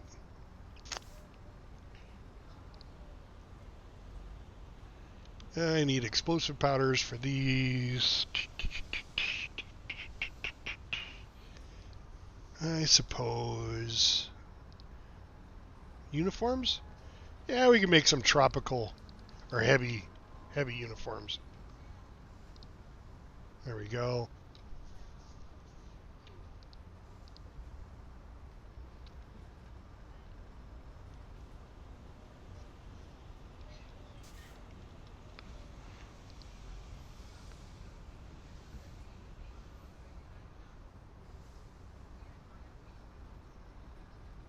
Well, that's bullshit. But,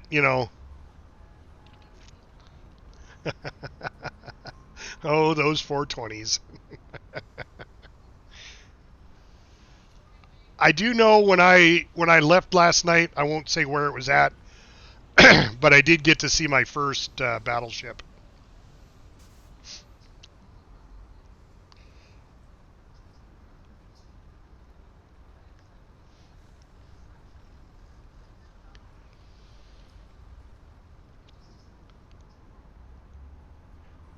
See, I haven't been in a naval battle yet. I've been on a submarine. Actually, did a raid against a long hook. We didn't win, but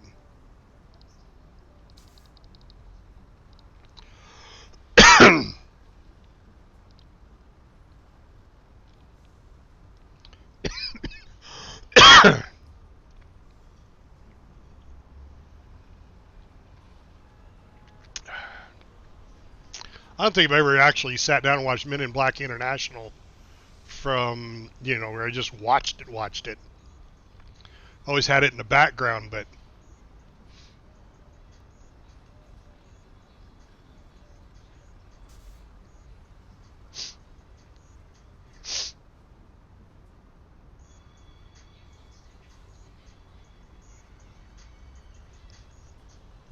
looks a little different.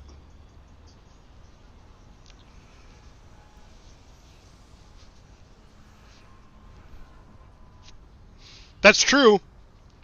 Um, I know Bob and I took a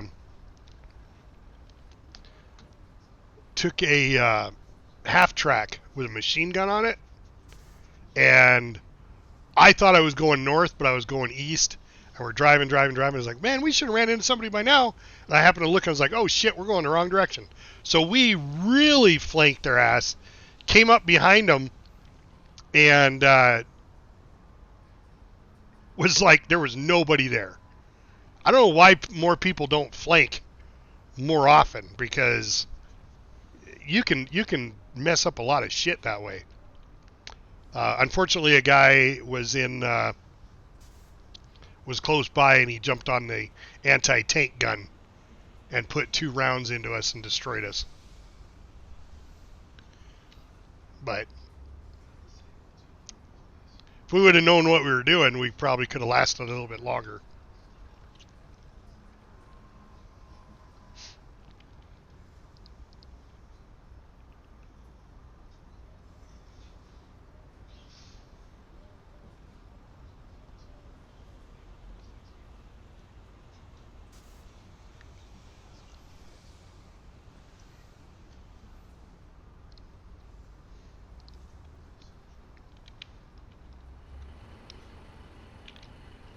Oh yeah, and that's a lot of problem with people that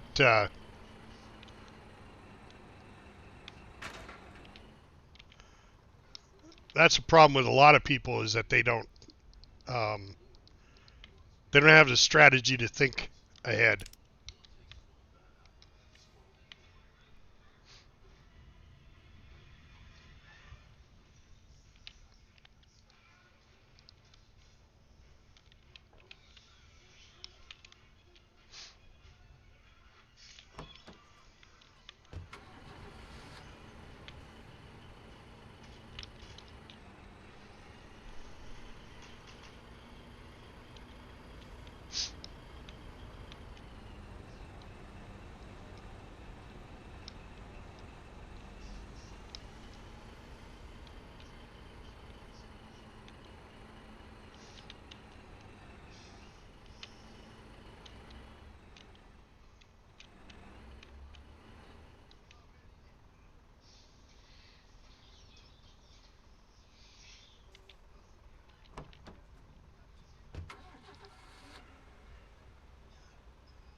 There you go. That's one way to do it.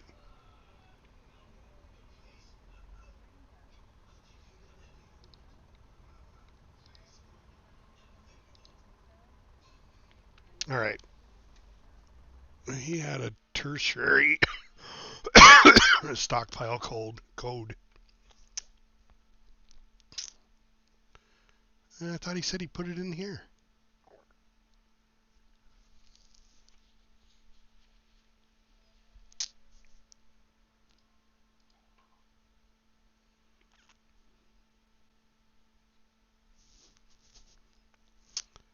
New stockpile code for old captain has been set up. Keep filling it with shirts.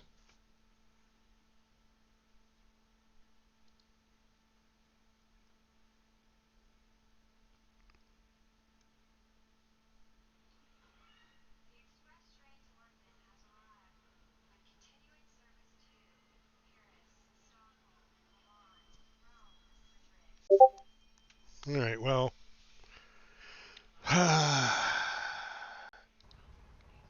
How many public shirts do we have? 184?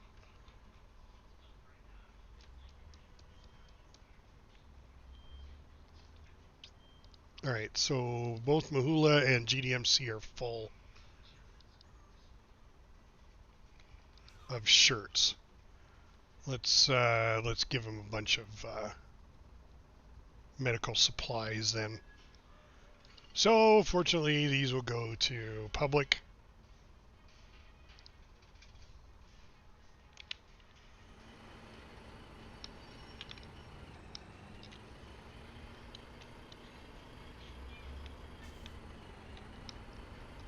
Well, I could take this. Yeah, let's do this. Let's take a bunch of these crates down there and put them in as B-mats. I didn't look at B-mats, but we'll look at B-mats and see how many they need in the two stockpiles. Fill those up. Let's see. GDMC. I don't have any.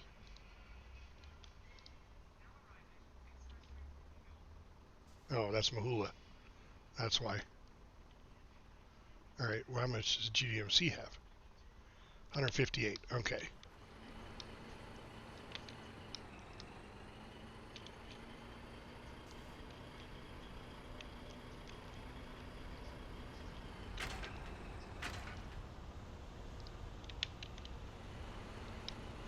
Then we'll go use the train and we'll come back and we'll start filling up our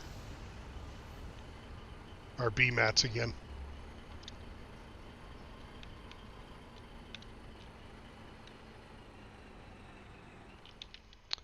And this is what I'm going to do. This is my Logi run today. Beer! How are you? Thanks for jumping back in the stream, my friend. How's life over there in Germany?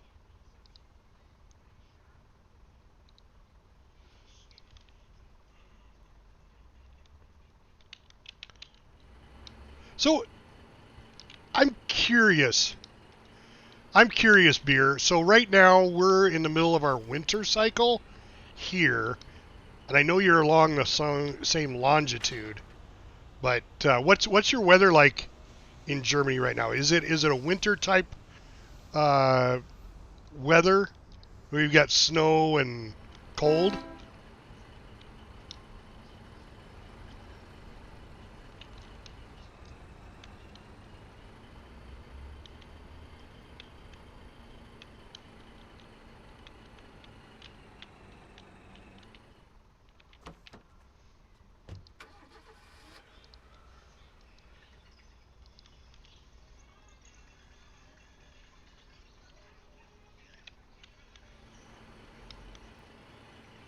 Okay.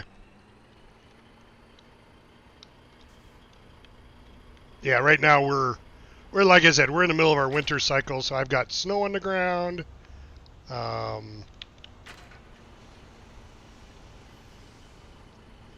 It's cold.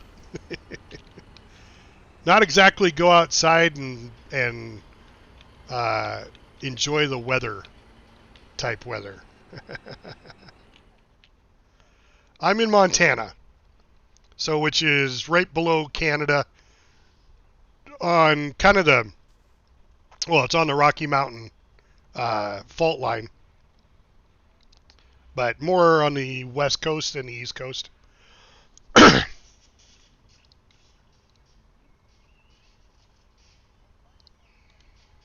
Yeah. Born and raised right here in Montana. Till I decided to join the Navy and travel the world. Then I came back to Montana. Because I realized there's a lot of really cool countries and a lot of cool area on this planet, but Montana's pretty much got what all they have that I like. You know, I mean, I like the ocean, and we don't have oceans, but I'm not that far if I really want to go see it. But I was on the ocean for 8 years when I was in the service, so I had enough of the ocean. That was enough. 8 years was enough.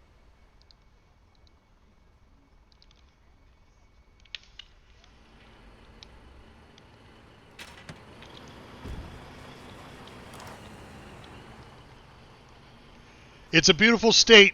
It really is. It's, you know, it's got the evergreen trees, beautiful mountains, and I'm talking mountains, not hills. Because I had a friend of mine from the East Coast. He goes, "I live in the mountains too. I live in the Blue Ridge Mountains." Those aren't mountains. Those are hills compared to the mountains that we have in Montana and Colorado. So, yeah. Just saying. One person's definition is not necessarily the same as the next person's definition.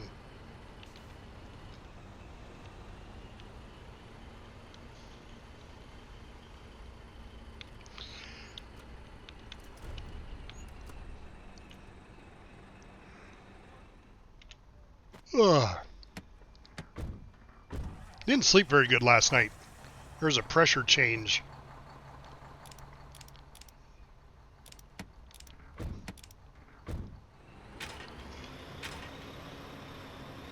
Alright, there's 100 shirts, 230 VMATs. I can go to 300 VMATs is most I can go.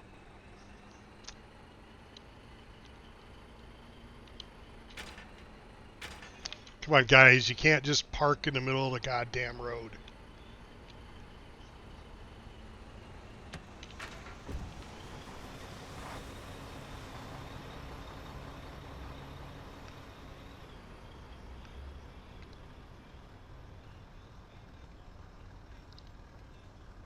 Alright, I'll leave 500 there.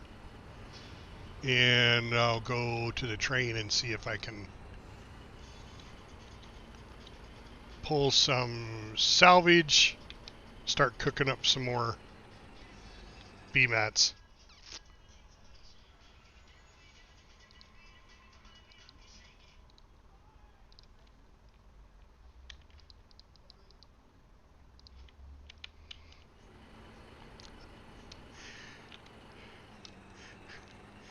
Right? Yeah, that's not a city. That's a big town. The town that I live in, actually I live out of town, but I live 3 miles outside of town, has about 12,000 people in it, and that's it.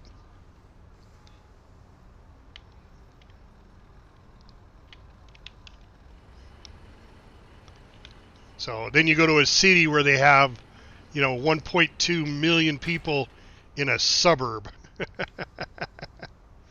That's a city. When you got more people than you've got area of land, yeah.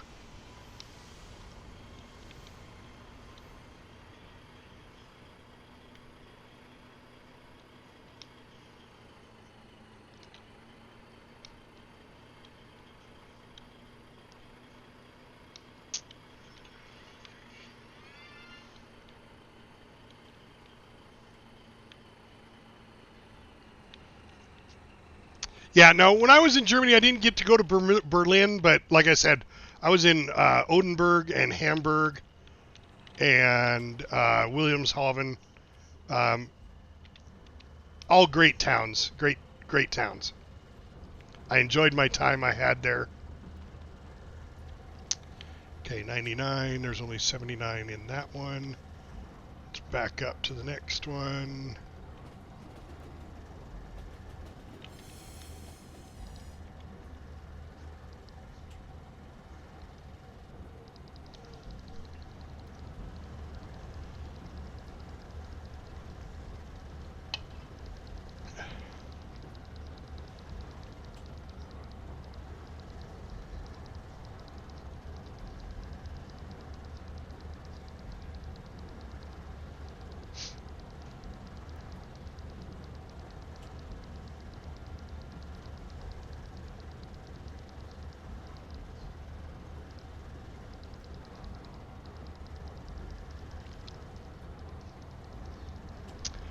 So I think it's going pretty good. Right now, I think they're trying to make this huge push of logistics up to the front line.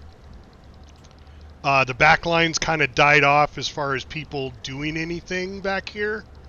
And that's where I'm at right now, is the back line logistics. But somebody has to keep it going, because if we don't keep the back line logistics going, there won't be anything going up to the front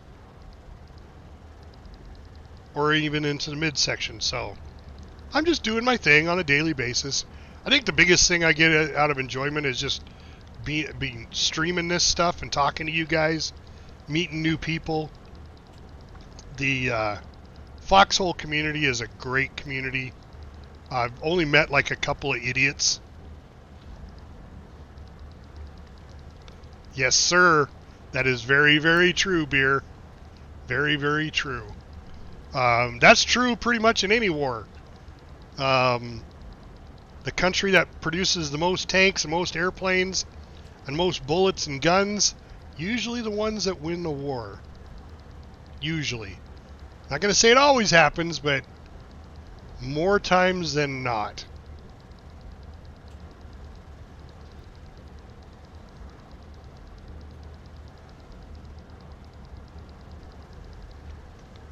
Alright, that fill up all my cars?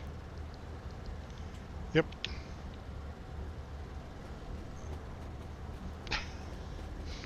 I do. Oh, I gotta turn that. I do. Off camera, I'll go up to the front if I'm feeling bored.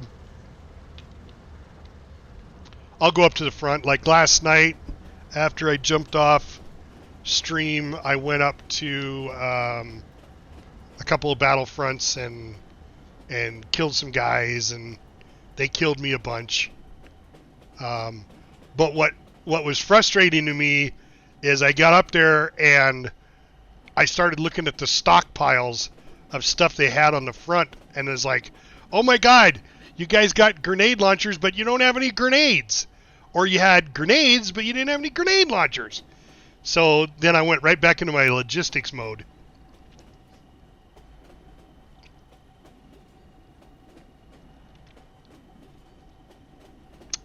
Well, and there's people that love to do that, take the chance of the partisans. I mean, I do backline logistics, so not a lot of partisan activity out here. It's pretty much just a chill. Go collect resources, come over here, burn the resources, get them cooking, use the resources to craft items, store them in a location, and then let somebody else come get them and use them. Which, there's nothing wrong with that. I get to make the decision on what's being made. Do I make a Bardiche tank or do I make a Nemesis tank? My choice. And I kind of like that. Should I make more Tremola grenades or should I make some smoke grenades? My choice. Now, that's also why I go to the front. I see what they're missing up there, what people are using, and that helps me out with the backline logistics into making those items more than I would make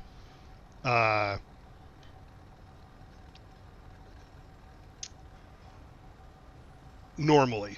So I just, and it's not because doing it off camera doesn't necessarily mean that I'm hiding it or I'm not good at it or anything like that.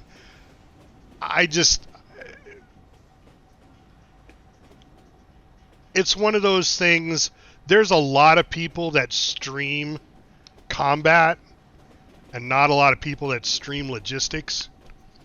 But yet, I hear more questions about logistics on how to do it than I do how to do combat. I don't hear somebody say, how do you kill a whole bunch of wardens and not die? I don't hear that question come about, but I do hear, how do you turn the salvage into BMATs and then the BMATs into, the Lion Claw machine gun and the bullets that I use. So, to me, it's about education, I guess. I will just go up and do combat just for something to do. It's not like I think I'm going to go up and win the war for them. I guarantee you I'm not. But I can go up there and have fun and grab a mortar and launch a few star shells and light up the area. I like doing that. So, okay, I don't understand what's going on here. This is the second time this has done this. This unit right here is producing materials, but then they disappear as soon as they're being produced. So there's 79. So unless they're automatically being taken by this factory, that's what I thought. But yet the factory's not running. So I don't understand, because it takes scrap. Of course, there is... Okay, maybe that's what it is. There's 5 orders, or 4 orders going on in production. So those 4 orders are being filled, and it's pulling the scrap from here. Okay, yeah, that's got to be what it is. Got to be what it is. Because these other 2 scrap mines are too far away. So that was ingenious on his part to put that there.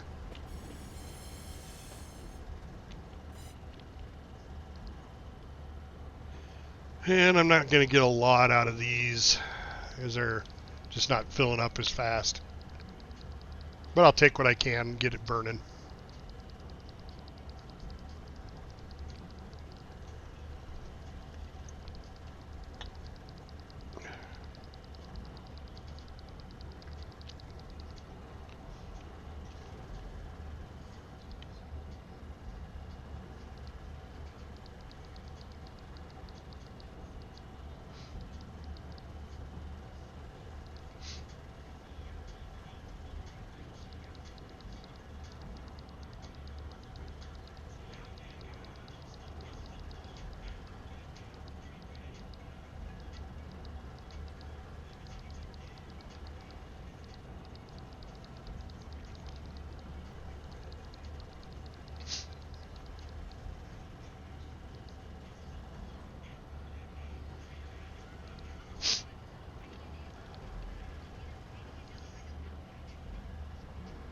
Yeah, I'm not going to get much out of these guys.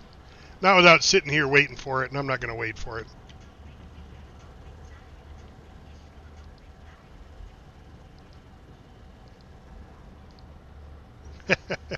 So, in order to make the maximum amount of money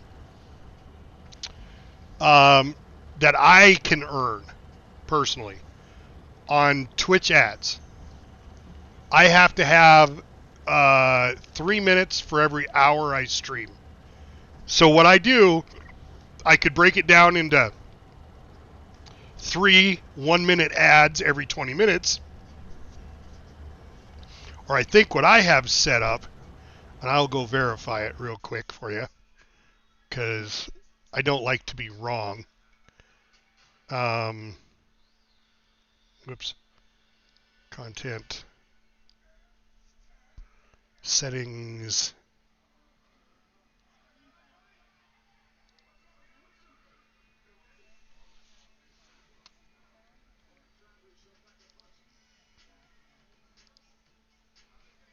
Got to figure out where it's at, though. Oh, monetization right there. Ads. So I have it set right now to do...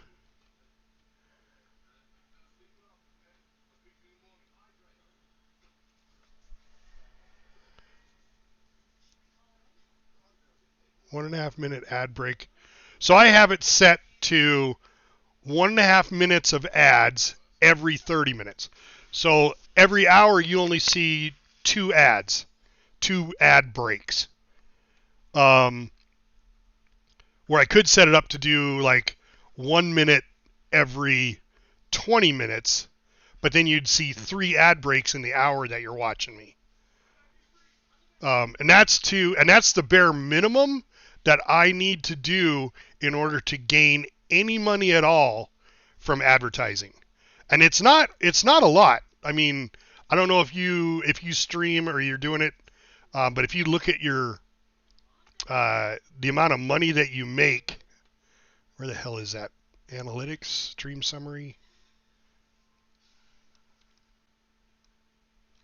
No, it's not our analytics, monetization. I bet.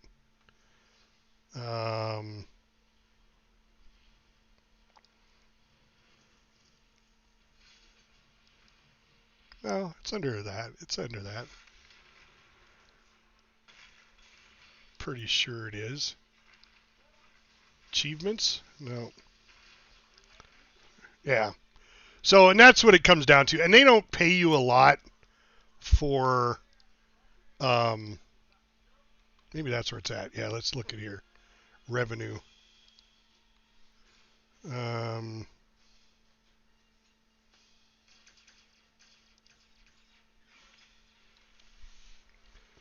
Advertising doesn't make you a lot of money. It really doesn't.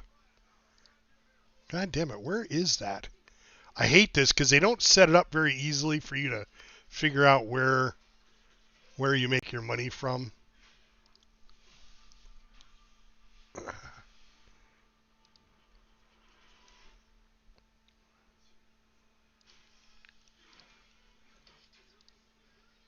Really pisses me off, actually, not being able to find it.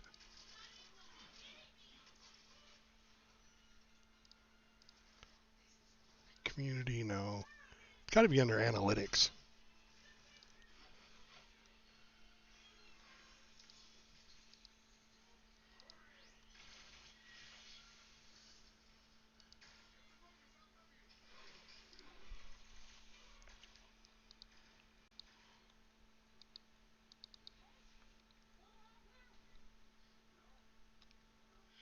Hmm.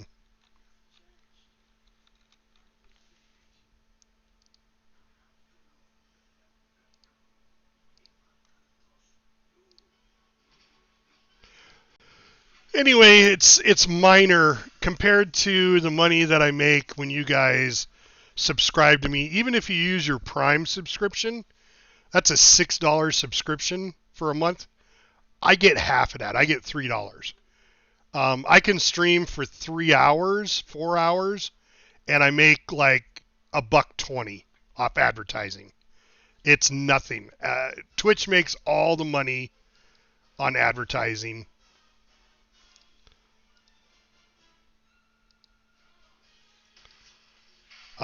They are definitely,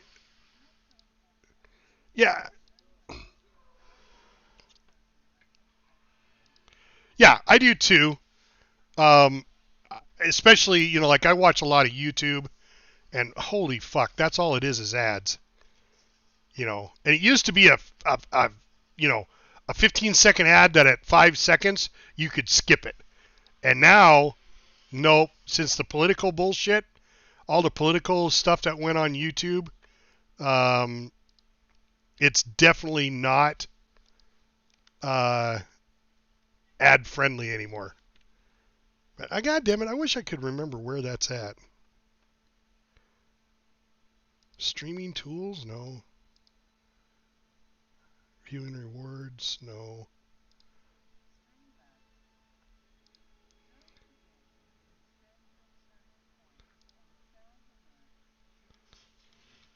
There's like a spot on your dashboard for Twitch that will tell you, it's like a spreadsheet, but I can never find it when I want to see it. I mean, there's a monetization, but that's just about monetizing. Yeah. Oh, big time getting out of hand. big time. But you know what? The people are going to put their foot down eventually, and that's all it takes, is to put your foot down and say, look, I'm tired of this. This is not what I want to watch. But until they do, they're going to keep pushing that boundary and go a little bit more and a little bit more and a little bit more. Revenue right there. Let's look and see here.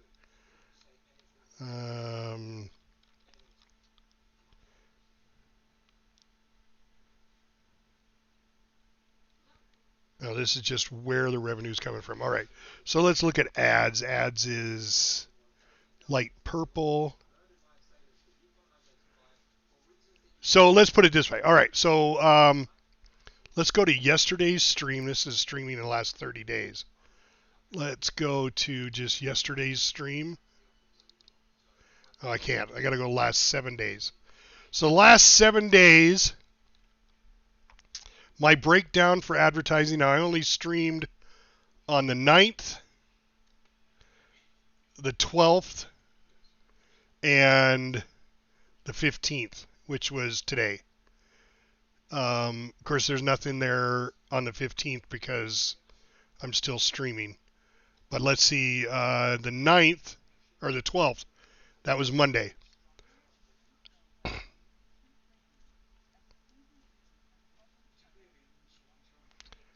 I made, oh, it's not going to tell me? Why?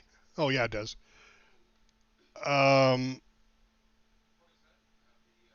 What is this? For every $3? For every, no, that's not right. I made $6.10 in revenue, but the majority of it was paid subs for the week of January 9th to the 15th. So it's not a huge amount of money. So, I mean, those people that think they're getting into, yeah, it was under analytics. People that think they're getting into, that they're going to be the next great streamer and make tons of money, there's no money. I mean, there is money in streaming, but you got to be somebody like Markiplier or PewDiePie, and they're more big YouTubers than streamers. I do know that most streamers that are making money are girls, and they're using their body, cleavage, skin, their beauty. That's what they're making their money off of. It isn't their talent in the game, although there's some that are. There's always those few that can prove me wrong.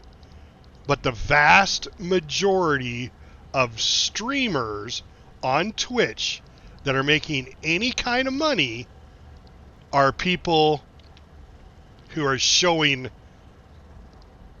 their bodies. Because sex sells. It always does. And it always will. Sex sells like crazy. It's the one thing when you go to buy a car that they always show that comes that the car is with. You know, there's always some good-looking model or beautiful bikini babe modeling the car off. But you don't get it when you buy the car. Yeah. But see, now we're going back to that whole why I hate advertisers. Right? Oh, Nye, first-time chatter. I know, right? You came in the middle of that conversation, didn't you? So we're talking about making money on platforms like Twitch, YouTube, all that kind of stuff. You know, I'm a small-time streamer. My last check that I got from Twitch for 30 days worth of streaming, because you have to reach a minimum of $50 in order to get paid. So if it takes you 4 months to make $50, you don't get paid until that $50 threshold is met. Last month, because of Foxhole, mainly because the community is so great in Foxhole, I hit $150. I had people come in and did multiple subs. where they give subs to other people, they gift subs. Every sub that you guys do to my channel, whether it be a Prime sub, which is a free sub if you have Prime, you get a free Prime sub every month, every 30 days. So if you're not using that, please do. Give it to your favorite Twitch streamer. It's free. You get it for nothing. They get half of that $6. Half. So they get $3.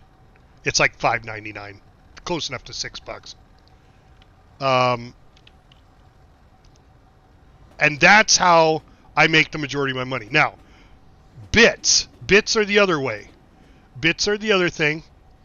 Yes, it was $3.99, $4.99. It was $4.99. Yes, it was $5. Just this last year, they upped it $1. Do you think they really needed to make that extra $1? No, because they make all their money on advertising. The advertising that you see, I have, like I was talking before, and you weren't here, Nye.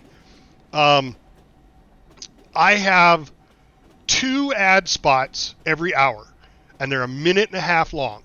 Okay, that's really not that long, but 1.5 minutes when you don't want to watch them is a eternity. Because who the hell wants to know about, erectile dysfunction? Because I guarantee you that's what my ads are all about. Because I'm 60 years old. I'm kidding. Anyway, but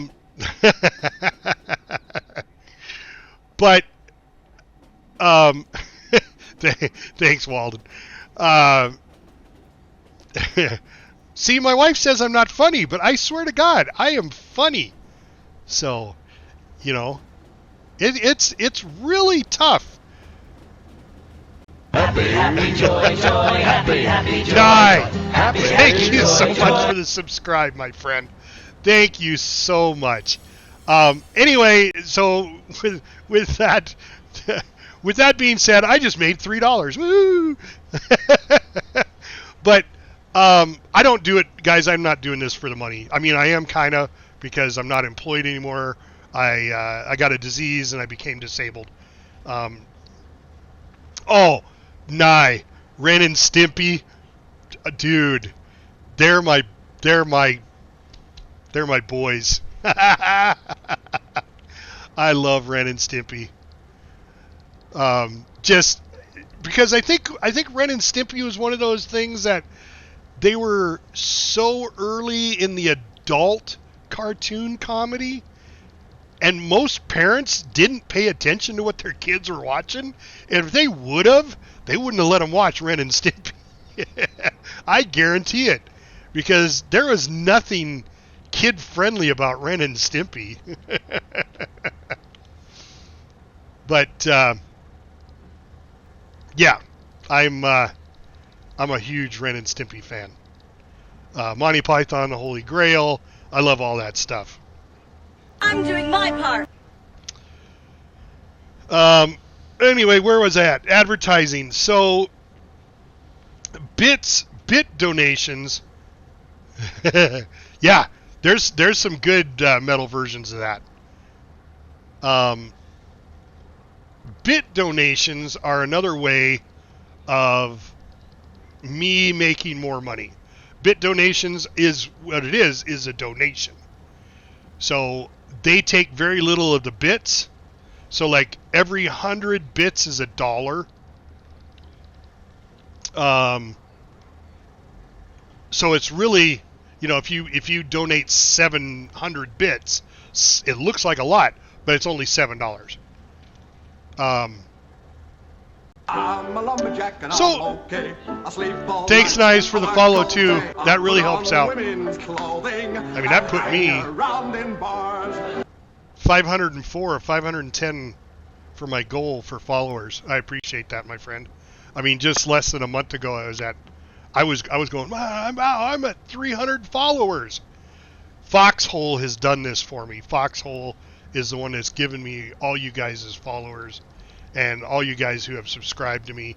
It's fantastic. I appreciate it. I really, really do. Like I said, I got a disease, and I became disabled, so I lost my job. I was in a job that required me to be very physical, and I can't. I can barely walk now. I have a exterior prosthetic that I have to wear in order to walk short distances. So I was doing maintenance. I was a chief engineer at a hotel.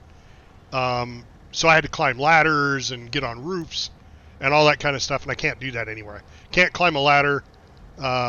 Just walking in the snow, the prosthetic I wear is not sealed like a boot or a shoe, so my feet will get wet and cold really quick, so I can't go out in the construction field anymore.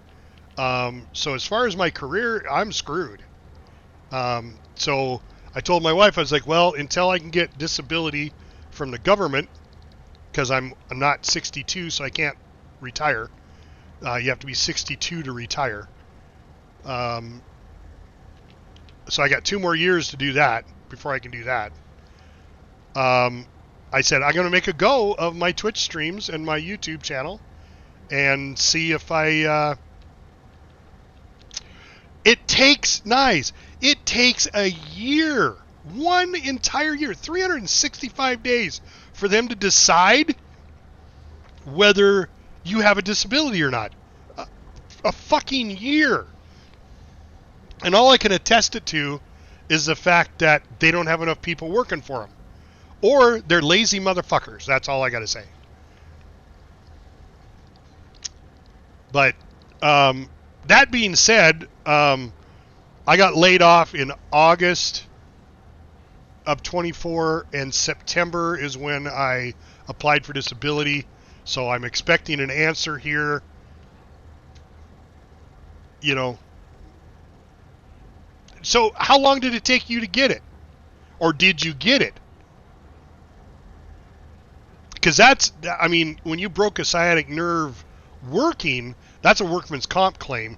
You'd think that would be a little bit quicker as far as disability. I got a disease in my ankle, and so my leg bone is going through my ankle bone. And it's the old, they used to call it club foot.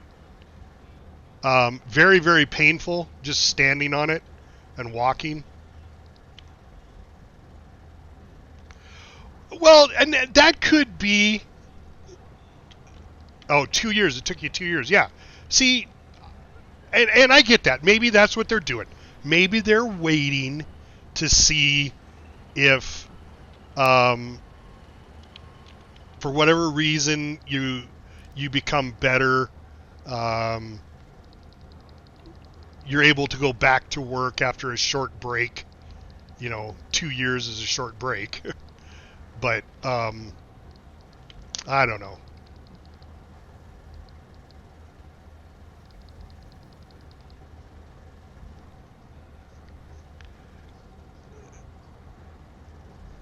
Yeah, see, and that would be a thing too, but I can't. I cannot apply for early retirement.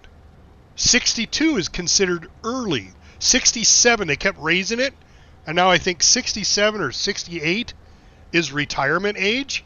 So if I retire at 62, I get less money than I would have 20 years ago with my dad retiring at 62. Actually, I think 60 was his retirement age. Regardless, I mean, the government just keeps screwing you and keeps screwing you. I mean, eventually, and that's why I say, I would hate to see it, but man, they keep pushing and pushing and pushing, and there's going to be a civil war. People are going to get tired of it. I mean, we went to bat against the Britons for 4% tax on tea. I mean, we started a war with them over 4%. My freaking income taxes and everything are, we're talking 35% of my income is taxed.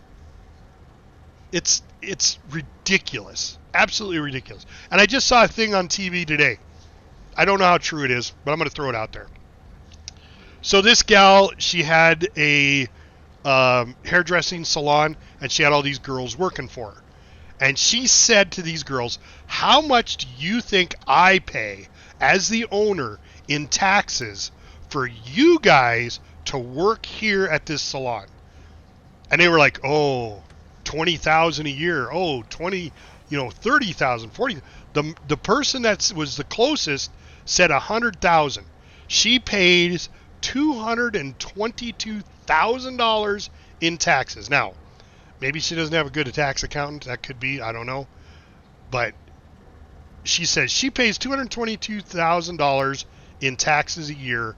So these 5 or 6 girls, whatever it was, could be at this hairdressing salon. And then she goes, and then on top of that, once I pay you your wage, you have to pay taxes again on what you just earned. So don't tell me tax isn't straight up theft. I mean, it sounds like a mafia, like, all right, you're going to come work for me and I'm going to take half your money. Socialism, man. But I get it. You got to have a government. You got to have something. You got to have somebody govern the body of people that are out there. Because if you don't, there's anarchy and there's chaos.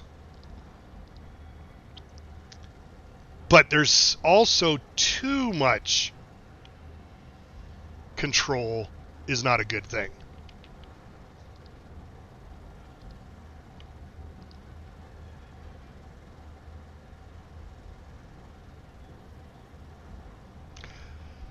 Provided the small government was efficient. I don't mind big government as long as it's efficient. But I have yet to see a big government that is efficient.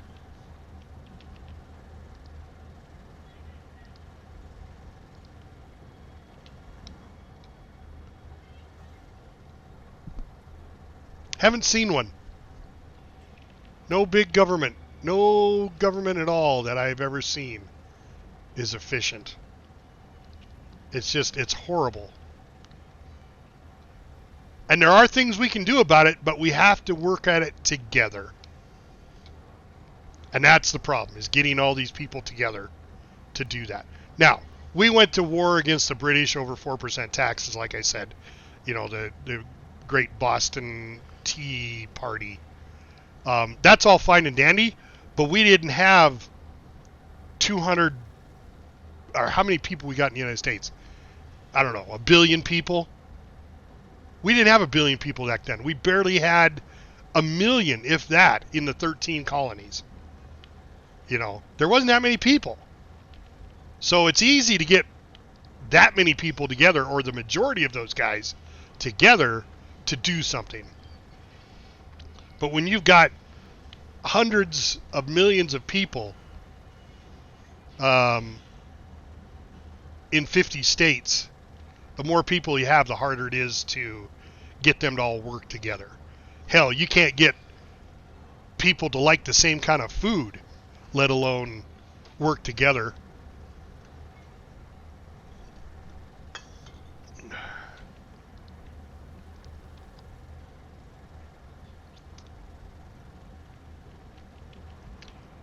So I don't mind big government as long as they're efficient. I don't mind small government as long as they're efficient. I don't mind any government as long as they're efficient. But I've yet to see an efficient government. There are some countries that do have a pretty efficient government. But not many. Not many at all.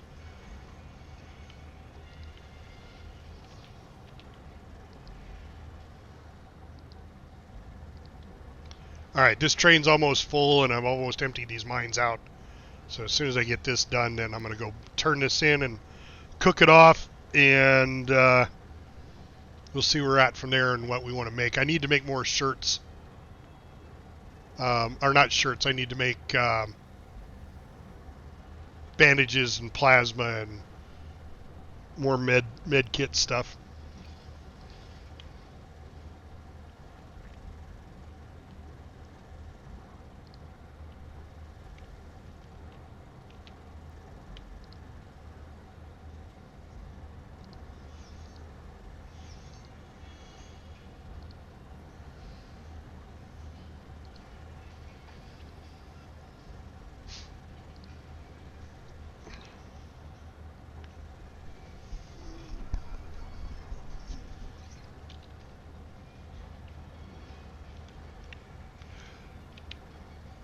So yes and no. We do have more than two parties, but the independent party has never won because they are not strong enough, because the other two parties will stand up against that third independent party and shut them down, and shut them down hard. They only want two, because to me, they work together regardless of whether you think they're fighting each other. I think they really work together to keep control. Yep. I am more, how do I put this? My beliefs tend to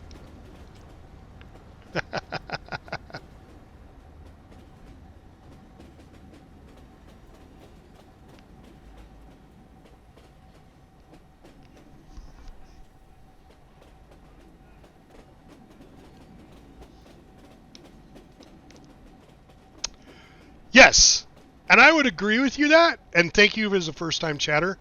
The Lone Amigo. I love that.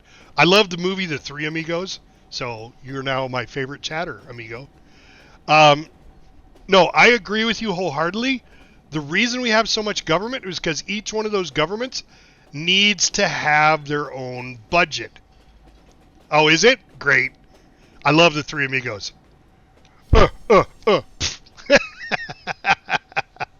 We are the Three Amigos. Whoop, whoop, whoop.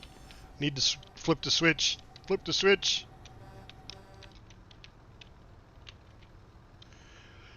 The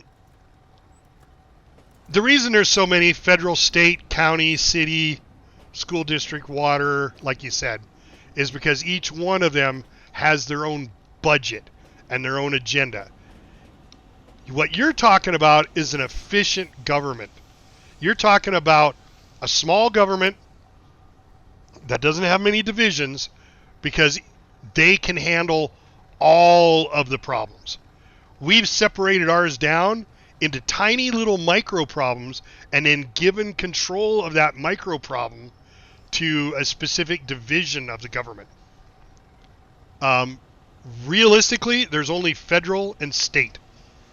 And then inside the state, it's split to county. Inside the county, it's split by the city. But it's still all under the state. So city and county is all under the state. And then the federal handles the 50 states. That's the way it was supposed to be. But it has gotten so far out of control. Oh, shit. I can't do any more BMATs.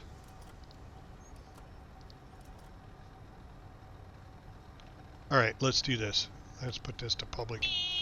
Can I burn these in public? No.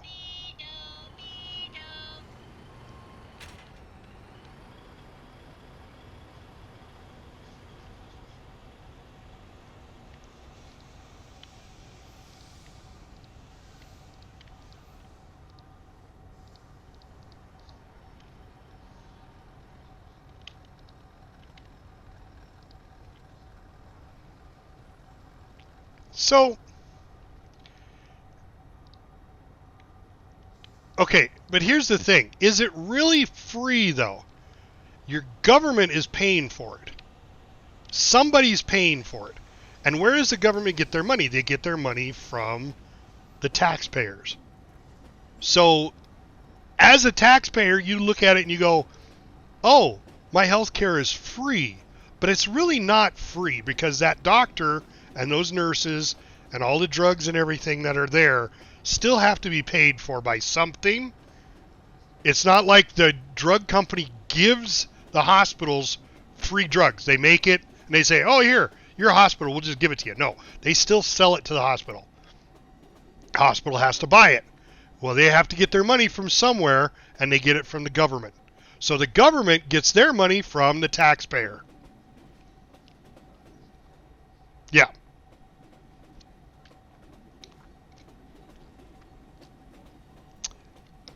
Yes, provided that you're getting the same health care that somebody who is doing private healthcare. Now, let me ask you, amigo, do you still have... No, it's not a myth. Do you still have private healthcare?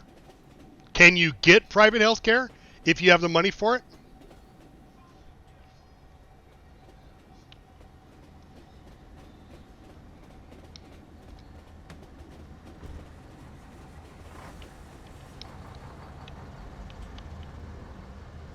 Yes. So I do know that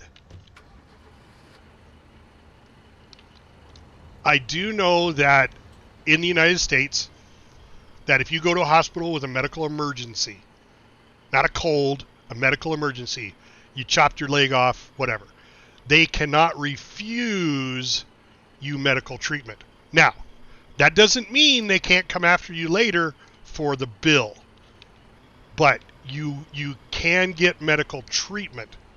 So that'll never change. That'll always be there. So even if you have no medical insurance, they can't refuse you medical treatment. They've been trying, but private hospitals can.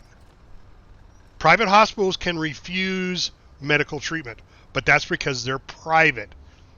So that's why you don't want private medical care. You don't want, and it's kind of the same thing in schooling. You don't want private schooling because then they can make up their own rules that you went, well, that's never been that way. Well, it is in private.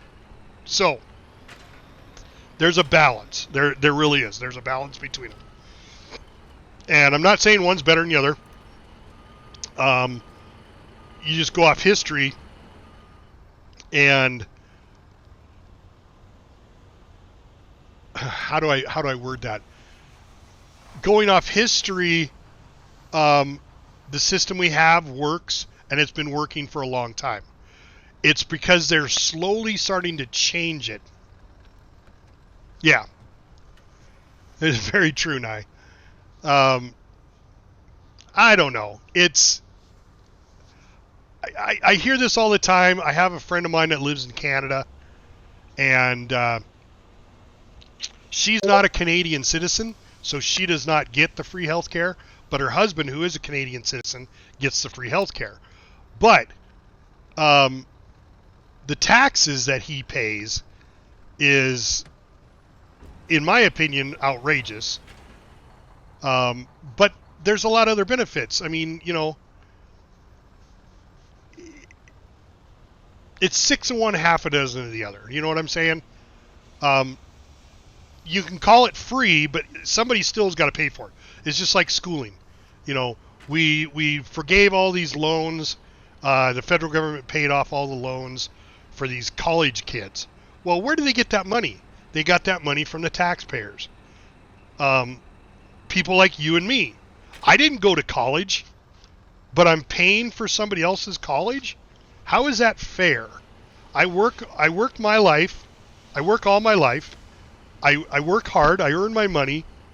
I only get to take home, 65% of what I make, because the rest is all tax. So they can use that money to what? What are they using my tax money for?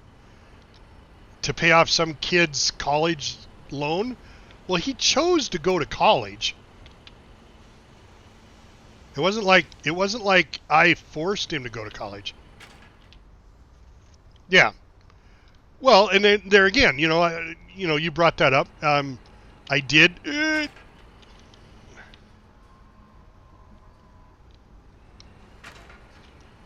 I fought for my country, but do I have any special privileges because I fought for my country? No. I have the same privileges and I can do the same things that everybody else can do. I can't do anything special because I fought for the country. Now, see, to me, that should be a thing. If you join the military and you serve the military, you got out honorably, and you did it for the minimum amount of time, there should be benefits to that. I mean, yes, granted, I have the ability to go to the VA hospital, It's in another town. I'd have to drive there to go there. I have the ability to use VA, but there again, it's like the argument private health care versus public health care. Which one's getting better health care? Where do the good doctors go? They go to the private because they get paid more than they would. Now, if there was private medical care that didn't, the doctors didn't get more pay in a private than they would if it was a public, that would be a different story. But then why would they even go to a private if it's the same as the public? So the only incentive they can give them is to give them more money. Well, that's where the better doctors, the ones that have the most knowledge, are going to be. So now you're talking only the rich people that make the most money are the ones that are getting the best, quote unquote, health care. Which is why all of our senators and everybody who's in politics, every politician out there, doesn't use the same health care that you and I use. They don't go to healthcare.gov and get their health care there. Oh, hell no. They have their own private health care because they know they're going to get better service than they would if they went public health care. So, good discussions, guys. Really good discussions. I like this stuff.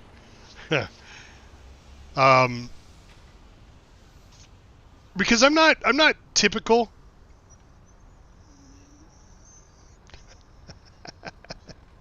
See, I think we should go back to the old ancient times where the leaders, we'd bring our armies together and the two leaders would go out there and fight. And whoever won between them, that's who won the war.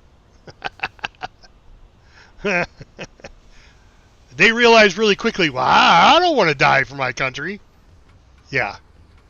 Well, that's why I say, and maybe you guys haven't heard it, but I think gaming is going to bring the world together. I really do. Games like Foxhole.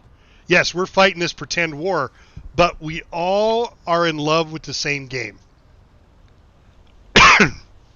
I've met people from all over the country in my chat, and they're people just like you and me. They have their problems. They have healthcare issues. They have money issues. They have life issues. You know, they have kids. They want to support their kids. They're people. They're humans. It's one race, the human race. We're all humans. What separates us, separates me from the Chinese, separates me from the Russians, what separates me from the Afghanistans or the Arabs is our location and our tribe, our country. That's the only thing. It's our government.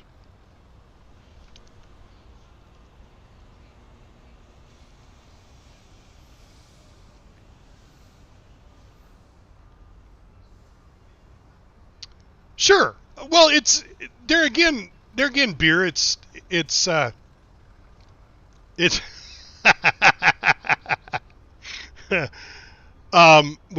you know, they got to learn to be better than I. You know, if you learn where their spawn is at, and then you kill them as soon as they come in before they can grab a good weapon, hey, that's just you being a better player, in my opinion. But anyway,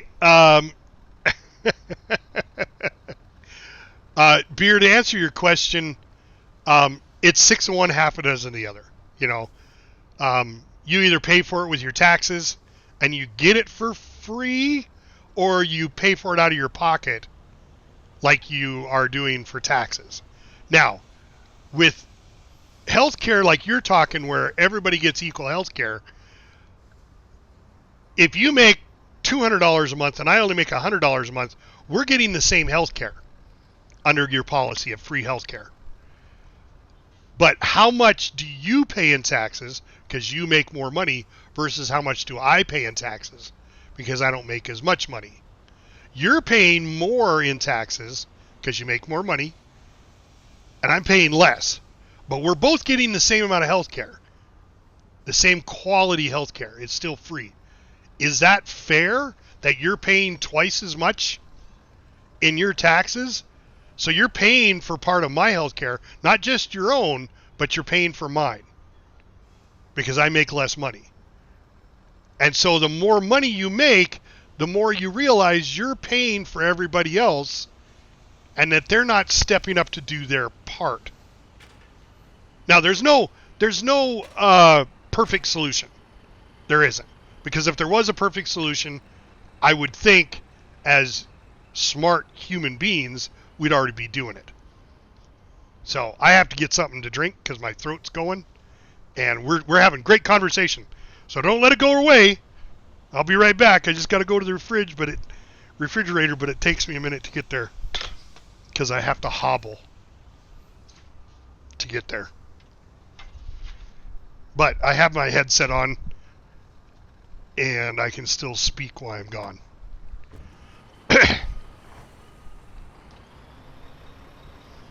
And I'm back. See, it didn't take me long. Now I got a drink so I can keep my throat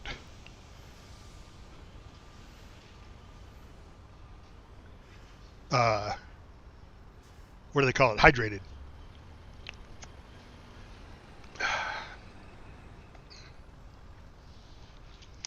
Sure. But there again, put that, think about that. You make twice as much money as I do, so you're paying more taxes. But when we go to the doctor, each one of us gets the same health care benefits, same treatment, because we're getting it for free. But yet our taxes are still paying for it. But you paid more taxes, so technically you're paying more for your health care, your free health care, than I am for my free health care. It's just a word game is all it is. Nothing is actually for free except hitting that follow button on Twitch to follow me or going to my YouTube channel, hitting subscribe. Those are both still free to do. It doesn't cost you anything. Now, if you want to watch my content ad-free, then you got to spend a little money. But that's just me being a kid. Yeah, right? I know. You like how I segued right into that? Oh, yeah.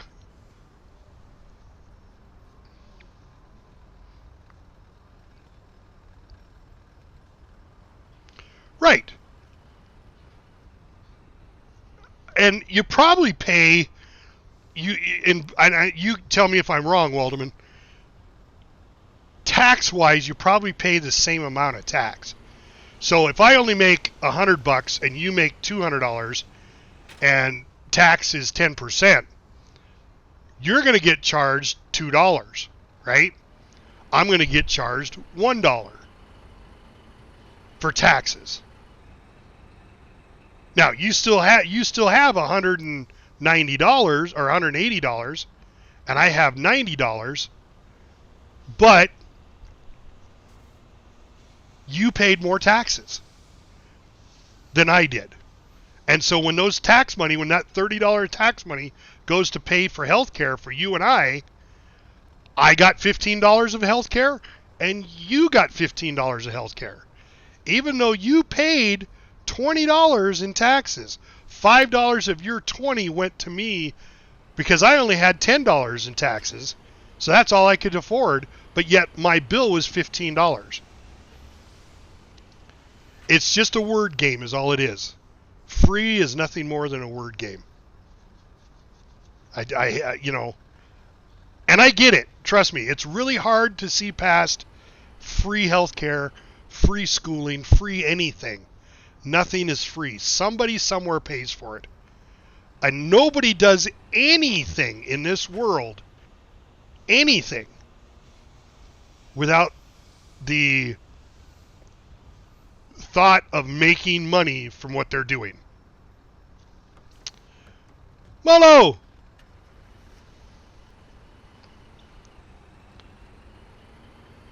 Right.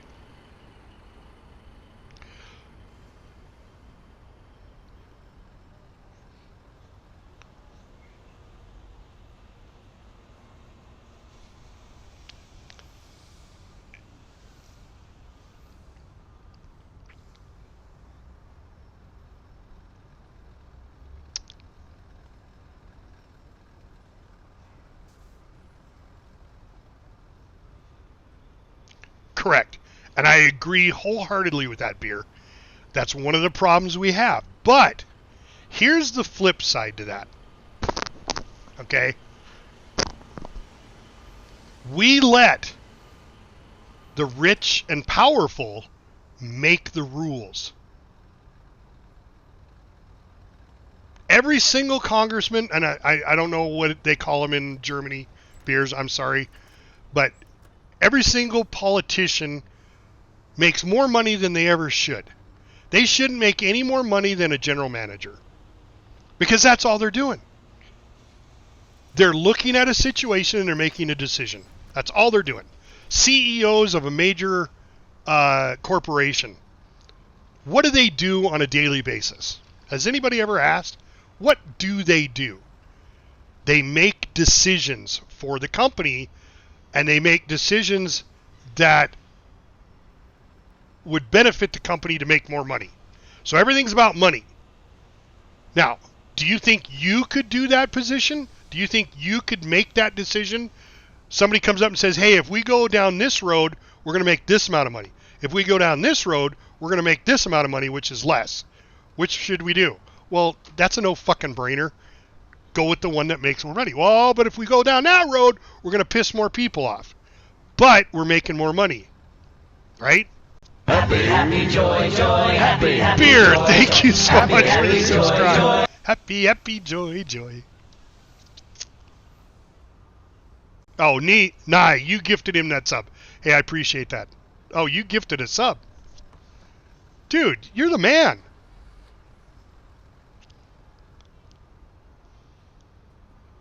I'm glad you enjoy our sessions, our talk. I don't charge like a psychoanalyst. I used to be a bartender, and that was when I started drinking. Those are my therapists, were the bartenders. So I became a bartender so I could be an analyst myself. No, I'm just kidding. I am one of those people. I'm one of those people that look at both sides of the coin and try to understand both sides of an argument, both sides of the coin per se. And then I want to know both sides. That way I can make an informed decision. So I don't let the first person come along and convince me this is the way it should be. I'll say, oh, wow, that's a really interesting position. But now I want to hear from the opposition. Why are they saying the things they say? And I think more people need to do that. I really do. I think what happens a lot of the time, especially, and I'm sorry, especially with the young, I was that way when I was young, so I'm going to put myself in that category, but when people are young, the first person they talk to is the person they believe the majority of the time. And that comes from the fact that we were raised as children, and what did we do? This comes full circle now. We went to our parents and asked them, Dad, Mom, why is the sky blue? Because it's not purple. That's why. And you go, wow, that's awesome. Because that's the answer they gave you. And that's the answer you grew up with. I'm going to tell you a quick story here. My dad had thyroid surgery. Okay? So he had this scar. And back then, he had surgery in the 60s. Back then, they slit your neck way open. So he had this scar. It looked like somebody had slit his throat. Okay? So when I finally had the nerve to ask my dad, Dad, why do you have that scar on your throat? He told me, being a smartass, I got into a knife fight and they cut my throat. But they got me to the doctor in time and I healed up. He's like, all right, cool. My dad's a badass. He got into a knife fight. He got his throat cut and he survived. He's a badass. My dad is a bad ass. So, that was when I was young. I was probably 6, 7, something like that, maybe 8 years old. Believed it wholeheartedly. 18 years old, I bring a friend home from school, and my friend, I introduce him to my dad, and he notices the scar. And my buddy goes, as we're walking away, he goes, what's up with that scar on your dad's throat? And I said, oh, dude, my dad's a badass. He got in a knife fight, and they cut his throat, and he survived. And my dad overheard it, and he goes, I did not. I had thyroid surgery. For 10 years, I believed that bastard that he had that he cut his throat in a knife fight because he made a bad joke to a young child. But there again, I talk about believing the first person you hear. Now, my brother did that to my son too. I was over at my brother's house. We lived very close together. And my son wanted to run home really quick and grab a toy. And I said, sure, yeah, go ahead. So as he's leaving the door, my brother goes, oh, stay away from that tree, because we have this beautiful tree. Has this, big, tall going straight up, and then there's a branch that goes straight out 90 degrees to the side. Kids love to climb it. And he knew my son wanted to go climb that as he went over to the house. He knew he did. So my brother, in his infinite wisdom, goes, don't go near that tree. There's a troll that lives in that tree, and he doesn't like it when kids climb on his tree. So make sure you go around that tree. So I'm standing in the kitchen, and I'm watching my son, and he's walking over to the house, and he's walking on the far side of the road, and he's just watching the tree as he walks around it. And I'm like, God damn it, brother, what the hell did you say to my son? He goes, I told him there was a troll in the tree. I was like, God damn. I was like, that's just like Dad with his cutting his throat, God damn it. So I had to explain to my son that there was no troll in the tree.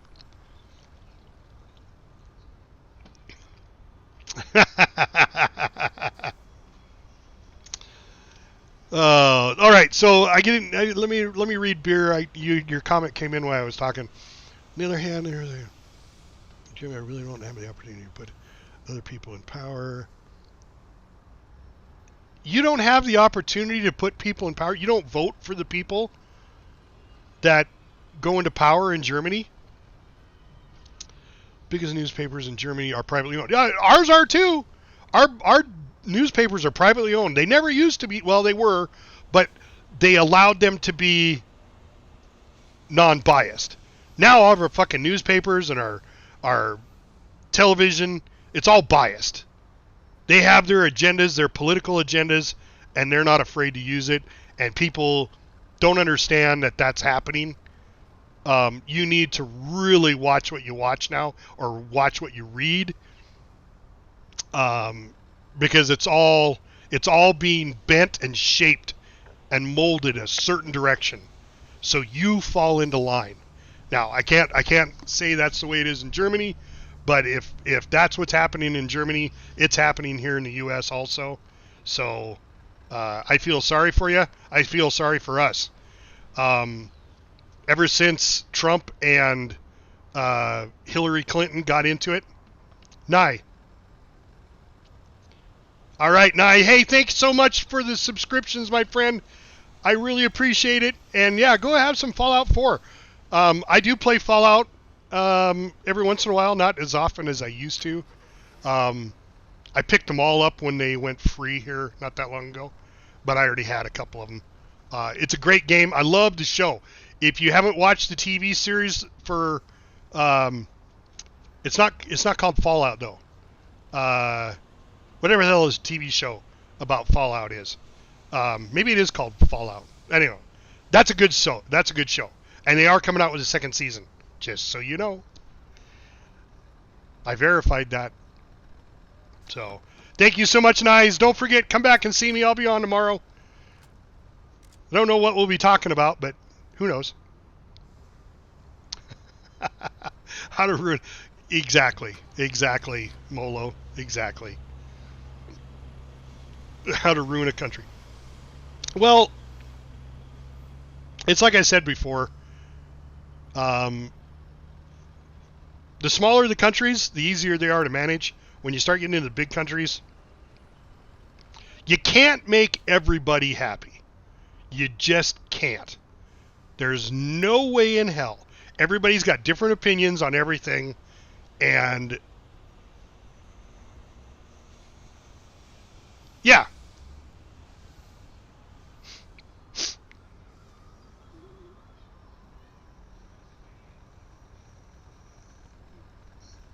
Yep, it's that way in the U.S. too, beer.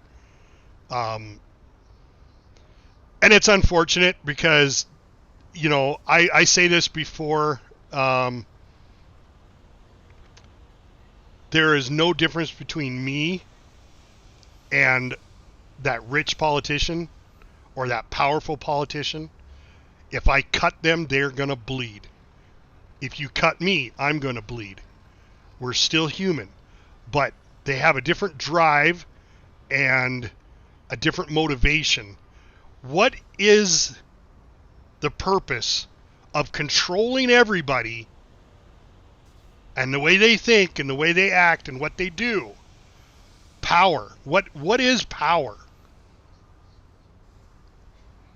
I mean, stop and think about it. Seriously, stop and think about what power really is.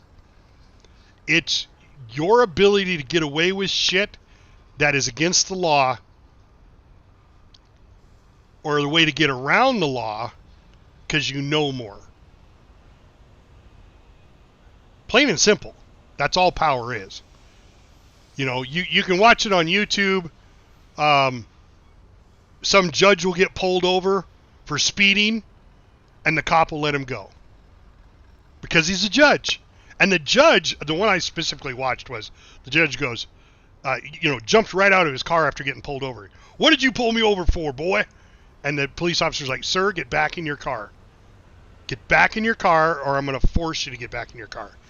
And he says, I need to see your driver's license, proof of insurance. So the judge provided him all, and he goes, you better run my plate and see who you're dealing with. See, to me, that's an abuse of power. It shouldn't make any difference that you're a judge. If you're speeding, you should get a speeding ticket. The guy came back and goes, here you go, judge. You have a nice day. And put him on his way. Total bullshit in my book. But I guarantee you if the cop would have gave him a ticket, the judge wouldn't have went, yeah, I was speeding, I deserved a ticket. No. The judge thinks he's better than that. People of power think they're better than everybody else.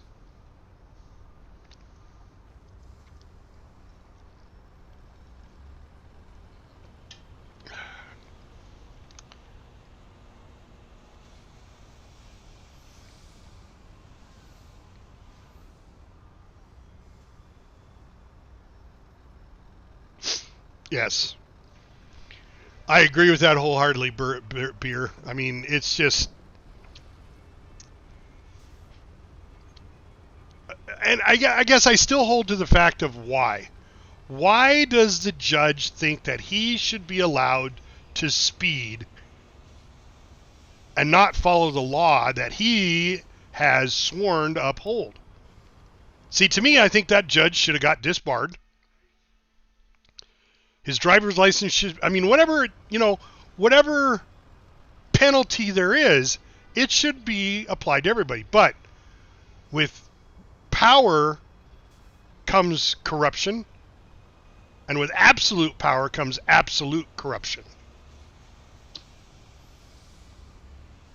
I hate to say it. The more power you have, look at Caesar in Rome.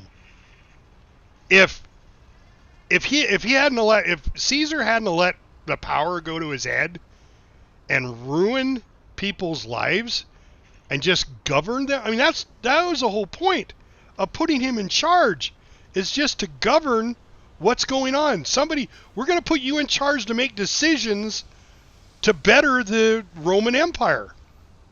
But no, he let it go to his head.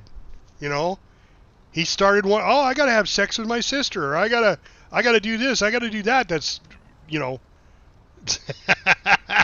right, Molo. That's how every country has had corruption. People, you talk about slavery.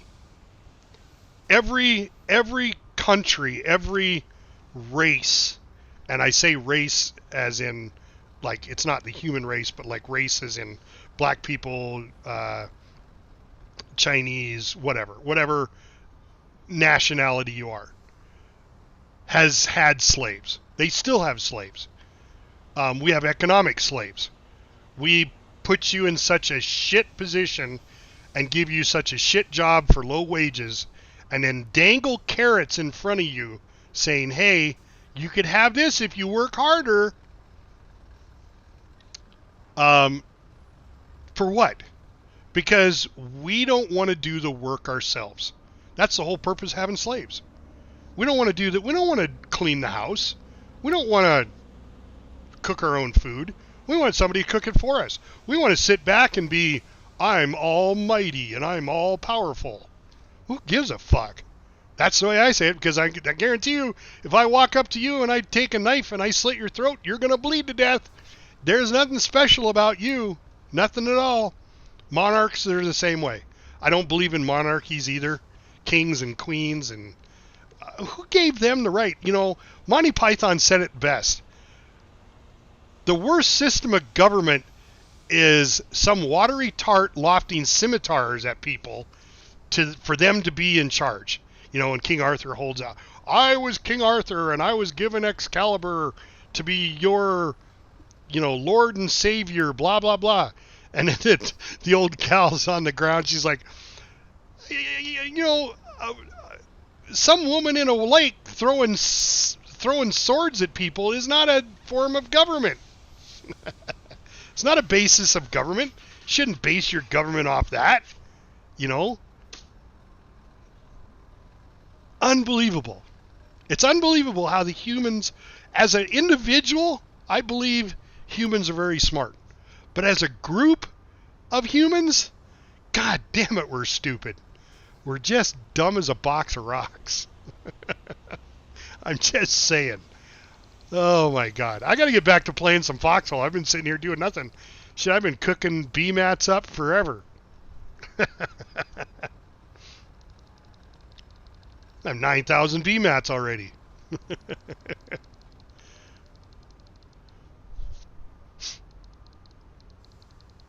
But hey guys, thank you so much for the conversation.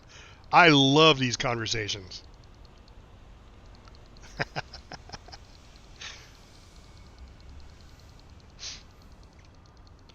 Rocks won't kill each other. That's true. But are rocks really alive? I mean, you think about what's the most powerful element on the face of the earth? It's water. Given enough time, water is the most corrosive agent on the face of the planet. Look at what it did for the Grand Canyon. It's still doing it. Just cutting away. Water turns rocks into sand, into smaller rocks.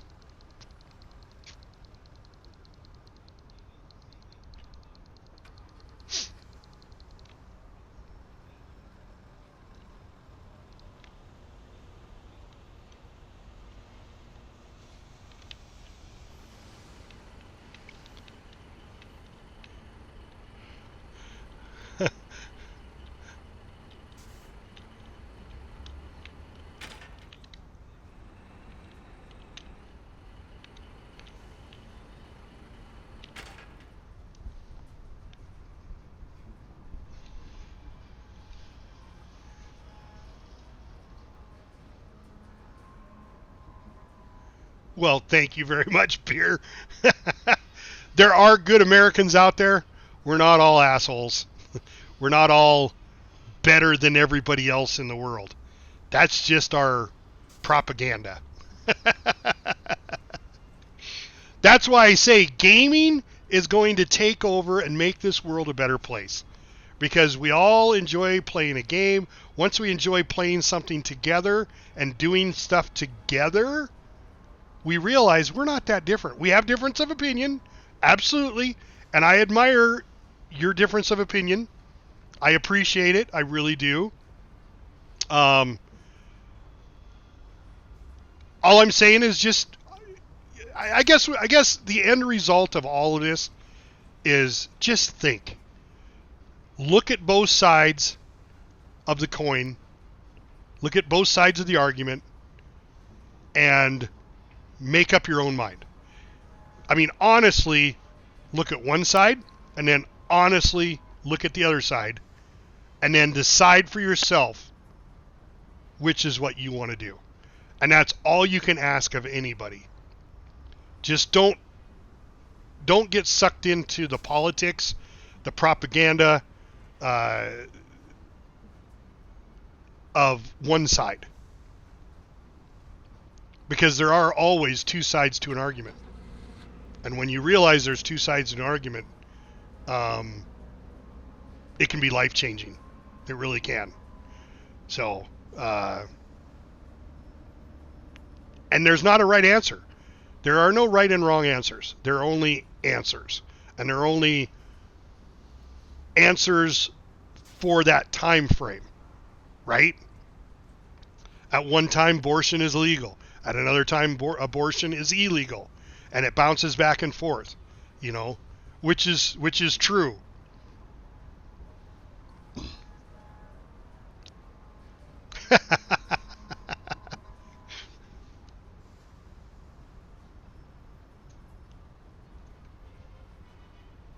Are you about to call me an asshole? I knew I had that soundbite. I had to play it. Yes. Not all Americans are assholes. There are assholes. Absolutely. And I apologize for them.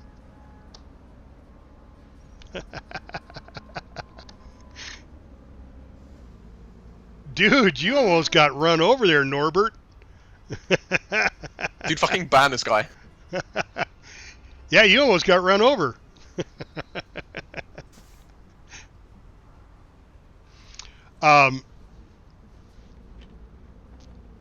But it's not just America. We're just the loudest. There are I'm crafting.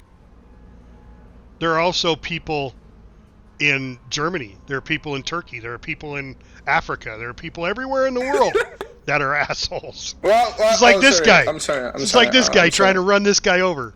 Blitz is trying to run Norbert over. Oh shit! I'm recording this, just so you know. Twitch, clip it.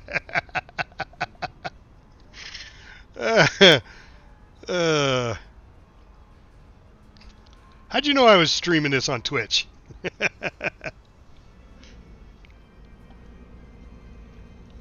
Can you get in already? Yeah, just give me a second. That's an order. See, an asshole. He's a deserter. Oh, funny stuff. No, Beers, I really appreciate you. I do, my friend. And yes, I agree. There are assholes in America. I know quite a few of them, as a matter of fact. and I call them assholes to their face. So, and what's the worst ones are the ones that do it the slimy way. The ones that pretend to be your friend and have your back, and when you go to trust them, that's when they stab you in the back. Those are the motherfuckers that, in my opinion, the next disease could wipe them out, and I would not bat an eyeball. I believe in Darwin's theory of evolution, and I believe in survival of the fittest. there's just not enough of that. Just not enough Darwinism going around nowadays. Too many people are letting people live when they shouldn't. My God, there are some stupid people out there. But I heard one, and I'm sure, I get it. Trust me, I'm a TikTok. I'm not a TikTok, I'm sorry. God, don't quote me on that one. Don't you dare clip that. I have nothing to do with TikTok.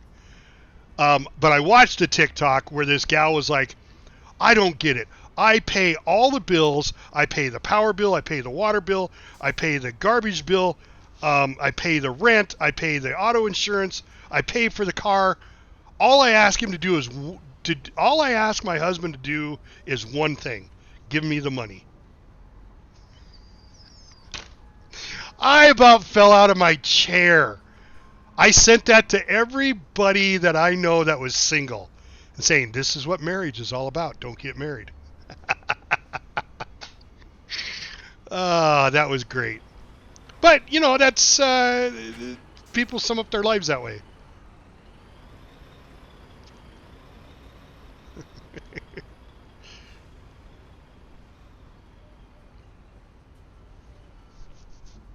Yes. Absolutely. I agree with you wholeheartedly there, Beers. Well,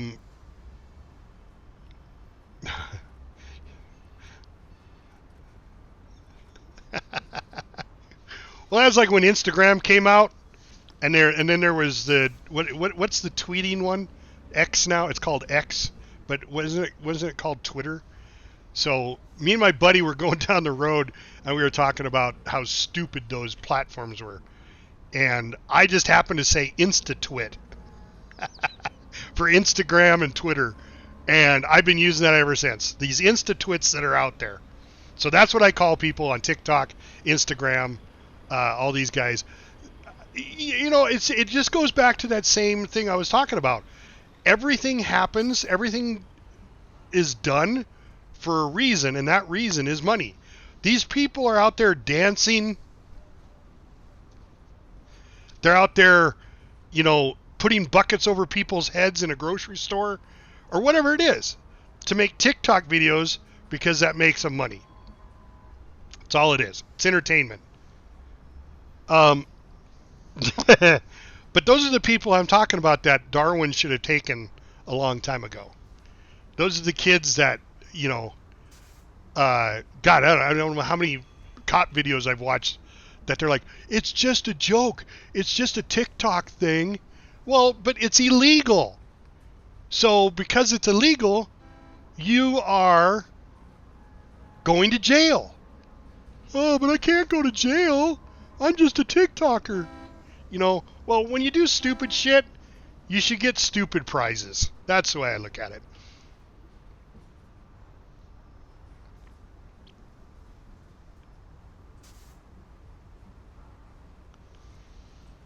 Es das selben in grün? Same in green. What do you mean by the same in green? What do you mean by green?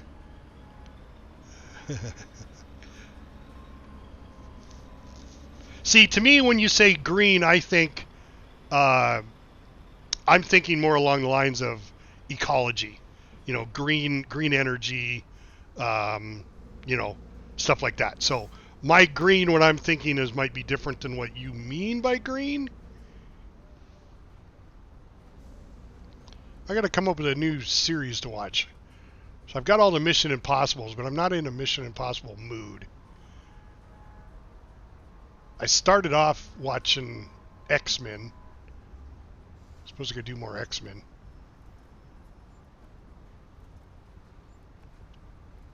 Okay, all right. Oh, there we go. Let's watch Rogue One. Rogue One is a good show. I love Star Wars anyway.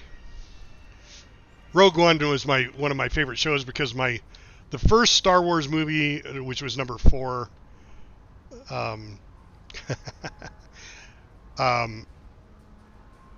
was New Hope, the first Star Wars movie. That's when it came out when I was young and impressionable. I loved the show. I went and seen it 78 times. paid for it in theaters 78 times. I love the show. I could quote the movie by heart. Rogue One leads up to that, and I think so. My second favorite movie is Rogue One. So we're going to watch Rogue One while I play some Foxhole. Okay, so I came here to build some shit. I need... Oh, not more shirts.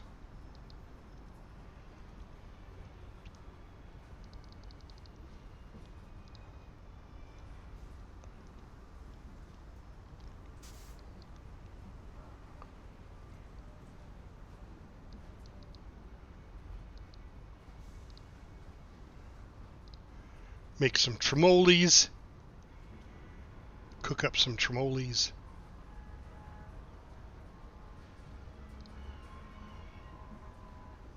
What else do we need?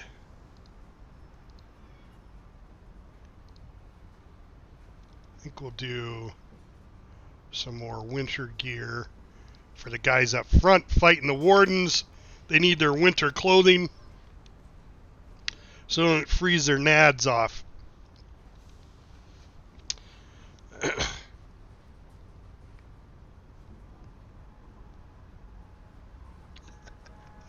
So you never watched Enemy at the Gates, where the Russians were fighting the Germans in I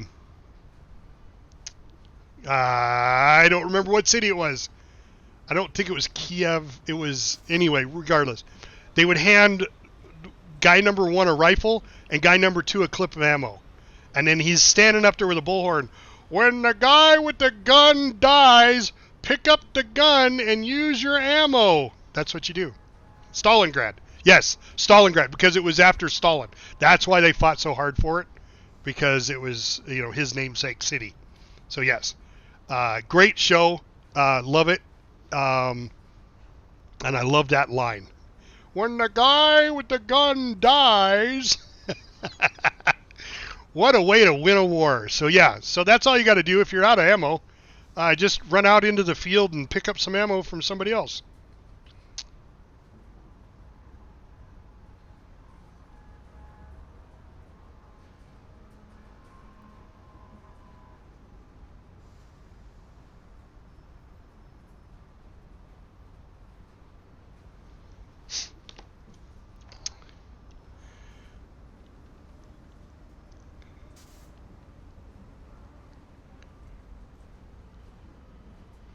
Why are all 3 of those coming up at once? I have these separated at a timer, and all 3 of them keep hitting at the same time. I'm going to have to go check that out. Maybe I'll extend the timers.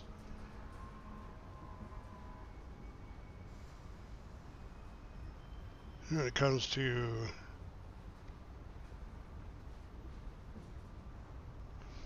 They call a wheelbarrow a single axle 3-sided tipper? What the hell are you talking about, Beer? This is when it comes to... They call a wheelbarrow a single axle, yes, 3-sided tipper.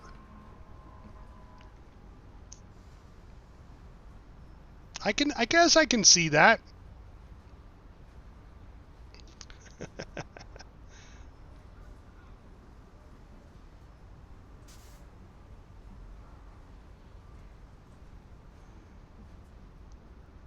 I tell you, you know, history is one of those things everybody should love, because you can learn a lot from history.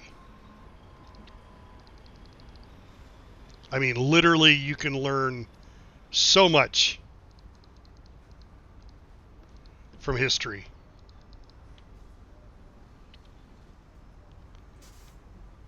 More people should learn history, pay attention to it.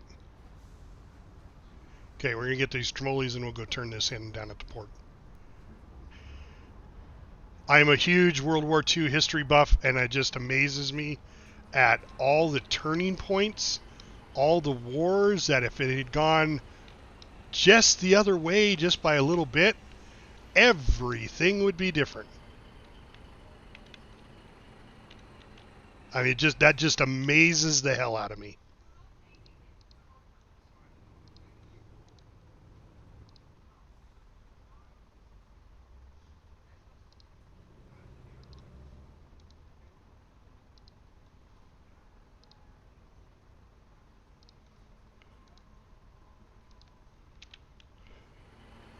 Yes, absolutely. It's why our civilization has advanced as far as it is. I mean, you think about it. Really think about it. How long ago were we running around on horseback, and that was the only transportation we had out there? And now we got electric cars that almost drive themselves. How long ago was that? 1890, 1880, 1870?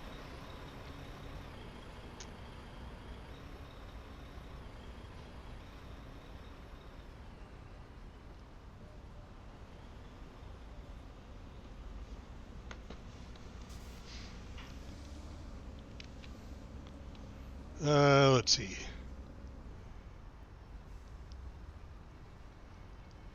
Let's go get some more materials.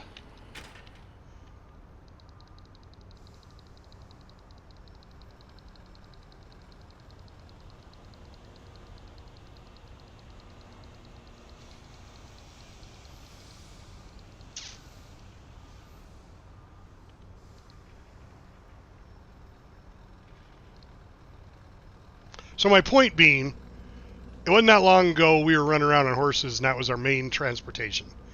Now we're running around with cars that are almost self-driving. I mean, we've come a long ways. And the reason we've come a long ways is because we built off each other's knowledge. We learned this is the right way to do things, this is the wrong way to do things. This way works, this way doesn't work. To me, that's amazing.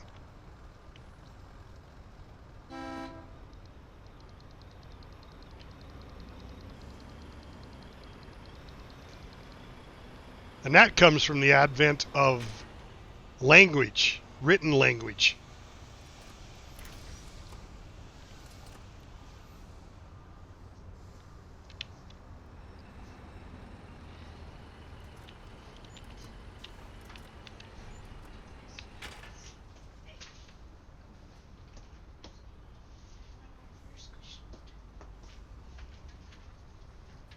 Oh, yeah. Absolutely. Absolutely. I mean, any war. It doesn't matter whether it's the Civil War, whether it be the War of 1812, whether it would be, it just doesn't make any difference. Learning from war is one of the best things you could do.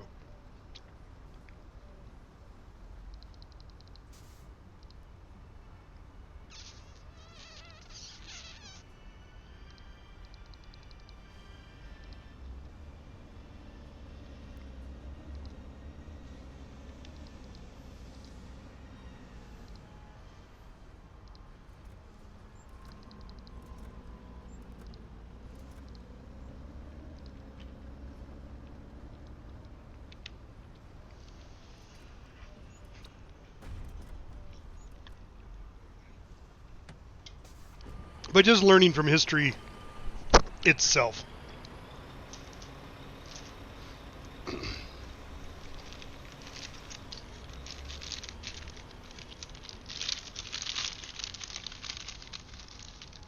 It's going to be interesting to see what happens in 20 years.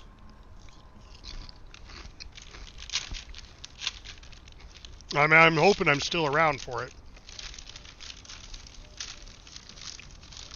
My goal in my life is to see us land on Mars, humans land on Mars.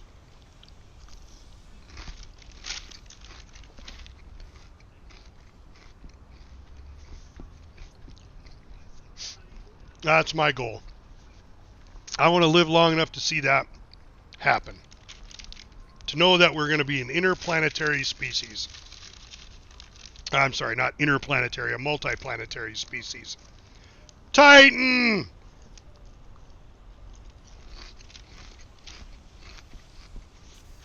Titan, dude. I know you're lurking, but this war is almost over, buddy. Well, wouldn't you though? Because in 20 years, what have we done in the last 20 years? Yes, we've had our negatives, but we've had our positives. So in 20 years, is it going to be more negative than positive? Or is it going to be about the same? History would point out it's going to be about more of the same. There's still going to be your negatives, but there's going to be more positives than negatives. Unless you believe AI is going to take over the world and we're going to have like the whole Terminator thing going on with Skynet. Which could be. Who knows? I mean, I'm impressed with AI as it is right now.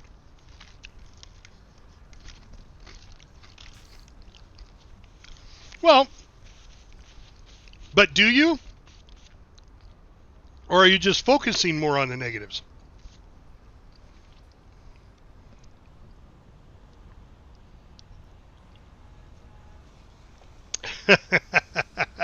Nice, Molo. Because it's easy to focus on the negatives, guys. It really is.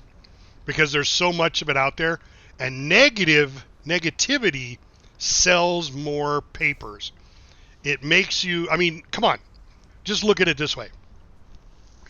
If you do something bad, say you slap your wife. We're just going to use that example. Bam, slap my wife, right? How long is she going to hold that against me? How long is she never, I mean, she's never going to let me live it down if I slap her. For one, I wouldn't slap her, but that's not the point. The point of the experiment here is that you slapped her. How many good deeds do you have to do to recover from that one bad deed you did? Bad is easily remembered. When you do a review for an employee, what's the first thing your brain does? And be honest. If you had to review now say you're not a manager and you're just a worker like everybody else, but you have to give an honest opinion of your mate or your coworker, what's the first thing your brain does? Thinks of all the shit things he did or she did. Oh yeah, she was late to work yesterday. It's right where your brain goes. It's where everybody's brain goes to the negative. Very, very few people think about the positive things that people have done in a review. Every review I've ever gotten, they always bring up that one instance where I left the door open. That's just a random. Even though I closed it 50,000 times, I left it open that one day. That one day I left it open. And they remember that. So it's easy to focus on the negative. It's really, really hard to focus on the positive. So you say there's a lot of bad in the world right now. There's not a lot of good. There's more bad. Yeah, thanks, Molo. I appreciate it, my friend. You're always welcome in the stream, even though you're on the other side. No, my friend, you're always welcome. I appreciate you. And thanks for stopping in the stream. It really helps out. But where was I going with that? Negativity. Yes. Negativity, positivity. It's harder to be positive and to stay positive than it is to be negative. Negative's easy to do. Could you imagine how different the world would be if we focus more on the positive? But what newspaper is going to sell newspapers if they say, oh, look, so-and-so rescued a kitty out of the tree? Yay! That was so nice of him. He was a great person. Or the neighbor who shot and killed his wife down the street. That's what sells the newspapers. Why are we so negative? Yeah. Yeah.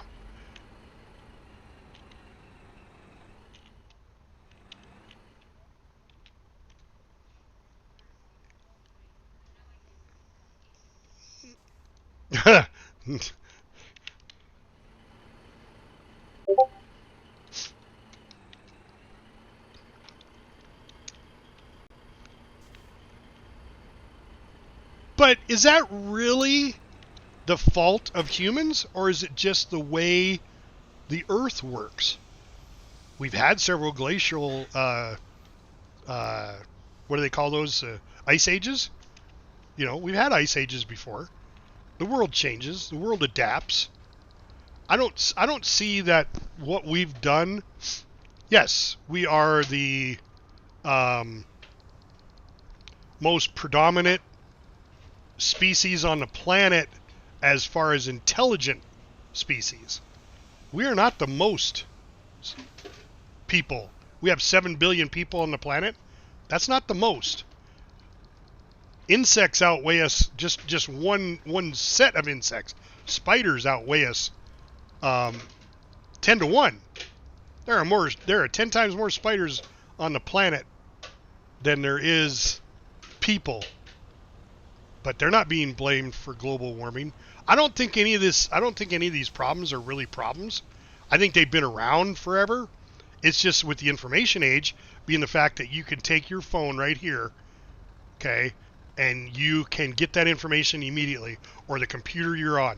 We never had that before. We never had that instantaneous communication where I knew what was happening in Berlin. I knew what was happening in Poland.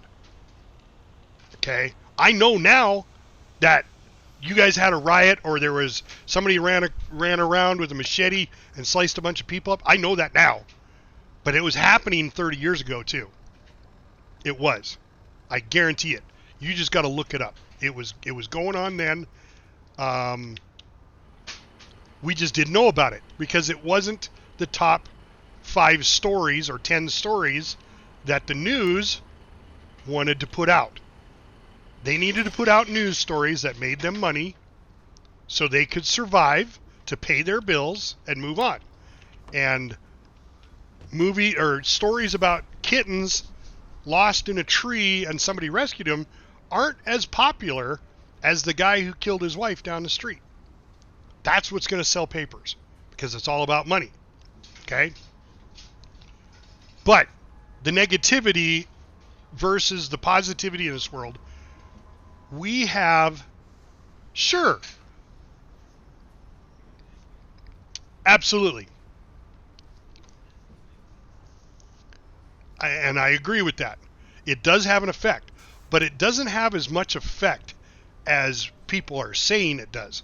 People are saying that because of why? What is the reason they're saying it's warming up and it's changing and everything's going to shit? Because there's money involved in it. There's money involved in it. Earth will take care of itself. We can die off tomorrow, and it's going to go right back to the way it is. Absolutely. We do play our part, and I'm not saying we don't. And yes, you should think about it and make subtle changes. But it's not the reason they came out with the fact that Earth is going to hell in a handbasket is because if we don't get people to think about it now, by the time they do get around to thinking about it, it's going to be too late. So they want to play this warmongering, this fear that it's going to shit, so you will do something. You'll recycle. You will go. You will. Do little things to make a difference. Recycling's one. Switching to solar energy. Switching to wind energy. Because fossil fuels are limited. Yes, they are. But are they?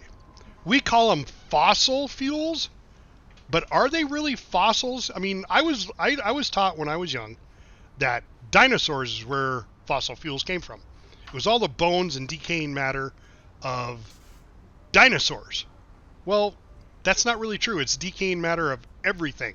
Plant life, fish. I mean, everything that lives dies, and everything that dies decays. And when that decay gets to a certain point, it turns into oil, and it turns into fuel oil. So is it really that we're running out? No, we're not. And they know that. We're not running out. We're just using more than the Earth is producing. That doesn't mean we're going to run out, because if we stop using it, it'll come back. And it'll come back with a vengeance. Earth will take care of itself. What we need to do is balance with nature. So yes, we need better vehicles. Hence why electric vehicles are coming out. We've had electric vehicles since we've had combustion engine vehicles. We haven't used them. Why? Because electric vehicles didn't make the oil companies rich. They didn't. And the oil companies back then were where the money was at. Power companies weren't as powerful back then. Oil companies were. They were the power. So we went that route. We've had electric vehicles forever. Since, like I said, since we've had internal combustion engines. But now they're starting to make a comeback. Why? Because people are realizing we need to make a change. And there are certain people that understand that. And that's a good thing. But we're not at the point where it's going to shit yet. That's why I say in 20 years, I hopefully will be more advanced technologically. We've already got spacecraft that are going into space and returning. Elon Musk has done wonders for this. I'm a lumberjack and I'm okay. Average Joe, thank you very much for the follow, my friend. I appreciate it. Clothing and hang around in bars. Welcome to the conversation, and welcome to Foxhole. I gotta burn some more stuff. 4.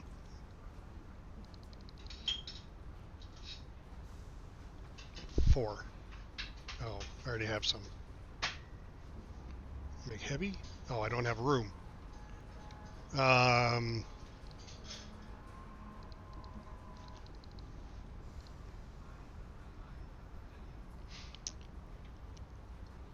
honestly believe that in 20 years, the science and technology will be better. Will be a more improved race than we were 20 years ago. 20 years ago, let's see, that was 2000. You know, I say 20 years because that's all the longer I'm going to last. But say 100 years ago, we were riding around on horseback. Probably not. That would have been 1924, 100 years ago. So probably like 150 years ago. Horses were it. That was it. We were running around on horses. Now we got cars. Now we got planes that fly in the air. Sure.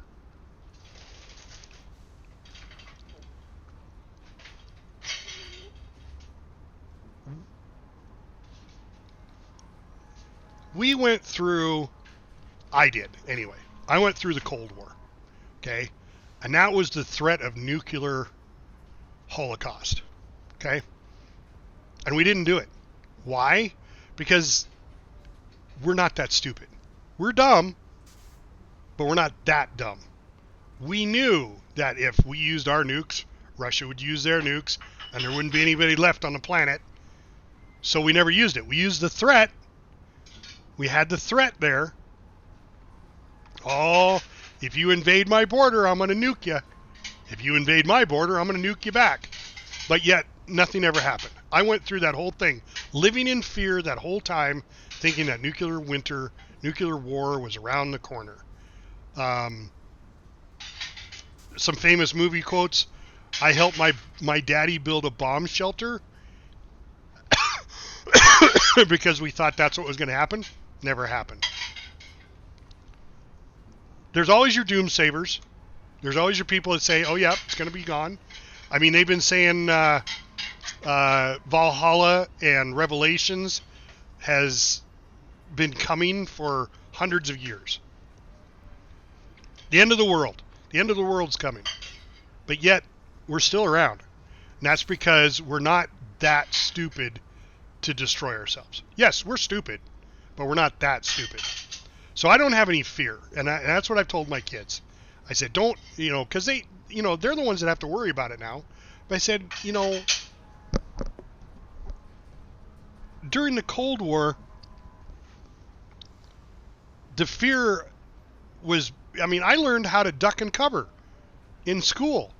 Get under my desk when a nuclear blast hits. You guys don't go through those drills. You guys didn't go through any of that stuff. Why? Why? Is it still not a threat anymore? Yes. We have just... Did you do it when you were young, sweetie? They did it for Earthquake drills, but not for a nuclear blast. That's what I'm talking about. Okay. So my daughter said they did the duck and cover thing because of earthquake drills. But not for a nuclear blast. I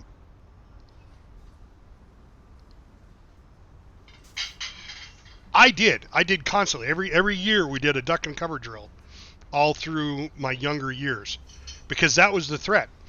Is the threat still there? Absolutely it is. We still have nuclear powered submarines that have nuclear warhead, Trident missile warheads sailing around in the ocean. They're still out there. They were out there during the Cold War. They're still there. Why aren't we worried about it now? Why isn't the generation worried about that? Because it's still in existence. Russia still has as many nukes. The U.S. still has many nukes. North Korea's got them now. And there's all sorts of people that have them now. Why aren't we worried about it?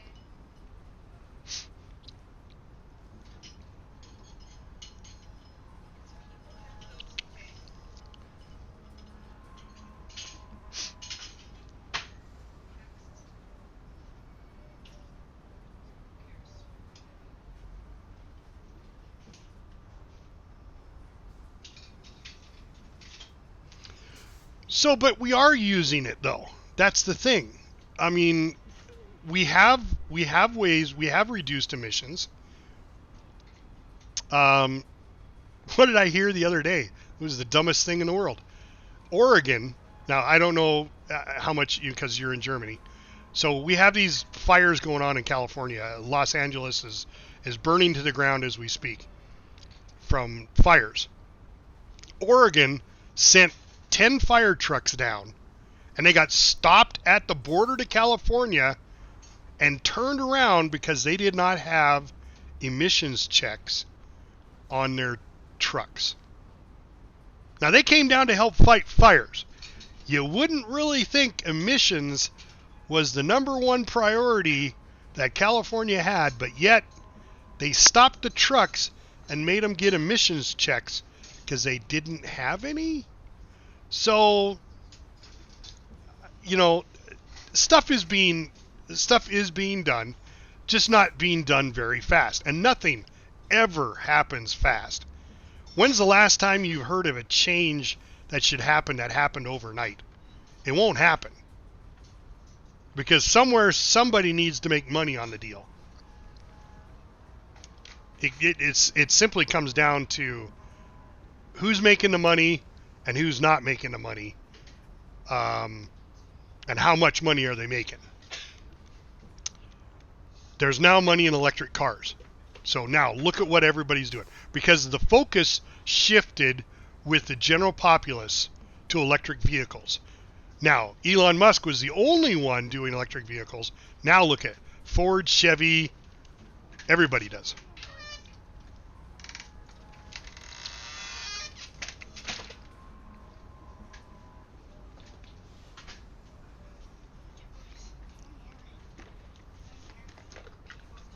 Yeah, and they probably don't work worth a shit. Electric trucks, I don't know about you guys in Germany, but all of our trains are diesel electric trains. So they're a diesel generator that produces electric power to the motors that run the locomotion for the trains.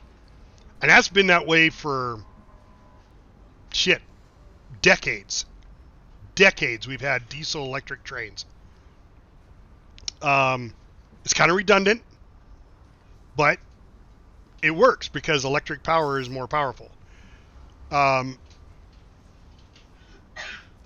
We don't have the technology yet for converting everything to electric. And that's what people, every time you bring up the electric vehicle issue, that's what people go to. Well, yeah, I can get 600 miles out of my car and I can only go 300 miles in an electric car. Yes. And 150 years ago, you could only go 40 miles on your horse.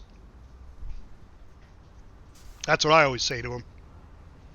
So I was like, you know, electric cars have been around, but they haven't been in everybody's foresight. Now they are. People are looking at electric cars going, oh, wow, you know, I could really help the planet by doing an electric car. So now look at what's happened. Ford, Chevy, Nissan, everybody's got an electric car now. Everybody does. Now, are they better or worse? Yeah, they all have their flaws. It's the battery technology that's not there yet. But it's like Elon Musk says, I don't need to make an electric car with a battery that gets 800 miles to a battery charge. I just need to make the need for an 800 mile battery. And somebody out there will invent it.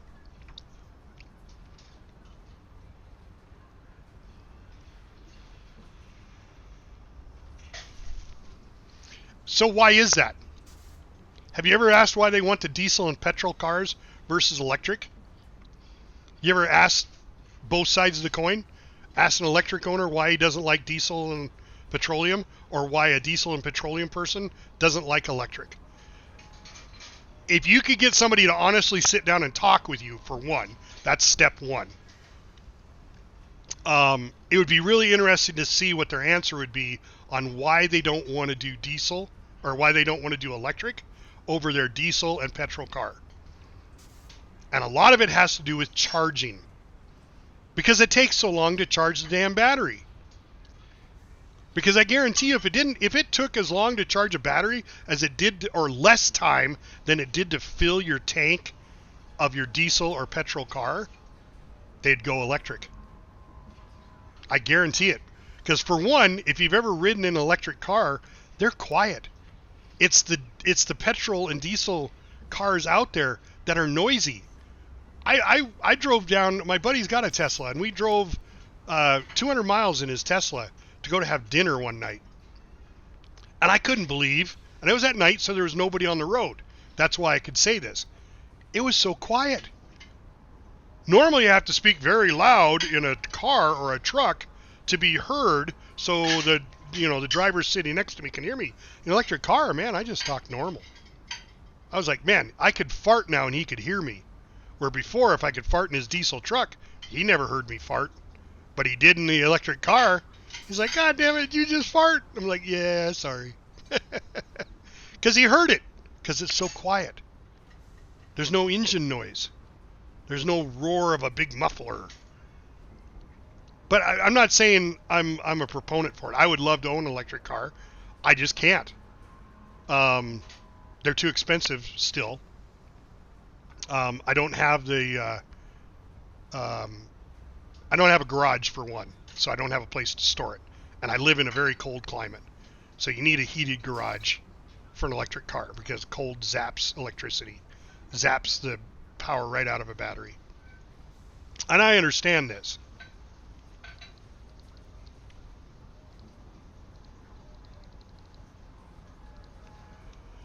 But it would be interesting. Talk to somebody sometime. Ask them why they don't like electric cars, and see what their answers are. Now, I'm not talking go online and see what people are saying there, because that can all be faked and it might be all bullshit. But talk to a person that has that opinion and see what they have to say. I'd be interested to see what you find out. I mean, I'm dead serious. I'd be more than interested to find out what their answer would be. Because I've talked to a few here in the States, and a lot of people just don't understand electric cars. And that's why they don't want to go to it. They don't like change.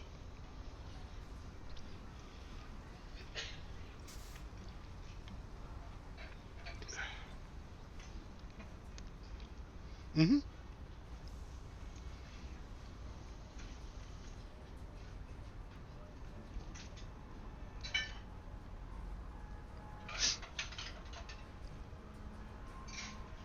Sure. Sure, wind turbine, because, you know, having a gigantic wind turbine in your backyard would suck. And you know that it's the shittiest way to produce electricity by wind is those giant turbines. It is more efficient to put up small wind turbines. They've proven this in Tokyo, in Japan. They put up, you've seen the case fans in your computer, 6-inch case fans? They put up thousands of these little tiny 6-inch case fans on a building, on the roof of a building, and they produce electricity. It's microelectricity for each one, but combined together, it's enough electricity to power the building. They don't have a big wind turbine.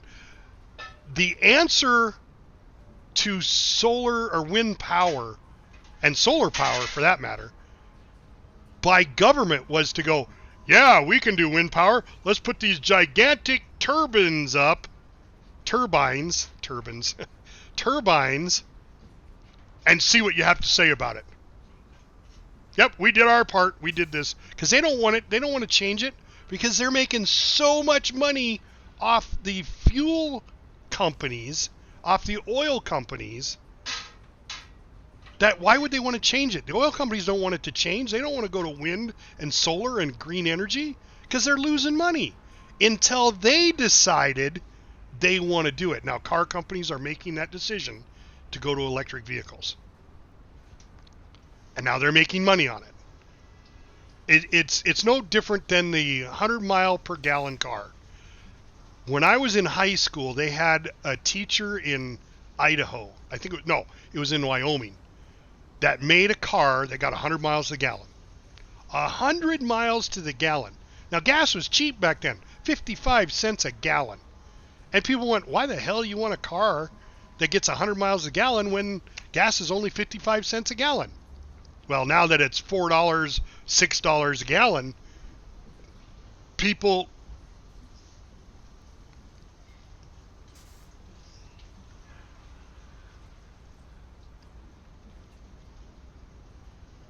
Sure.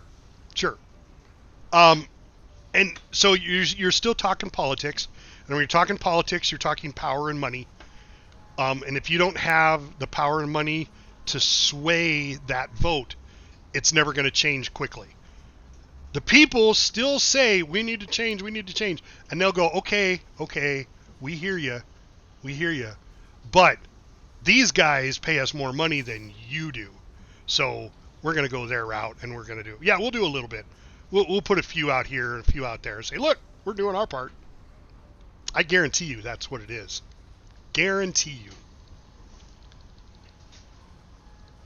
People, I don't have enough materials. I don't have enough to do 2. All right, I got to go get more materials. Oh, yeah, I only have 60. Oh, hey, there's some stuff I can grab.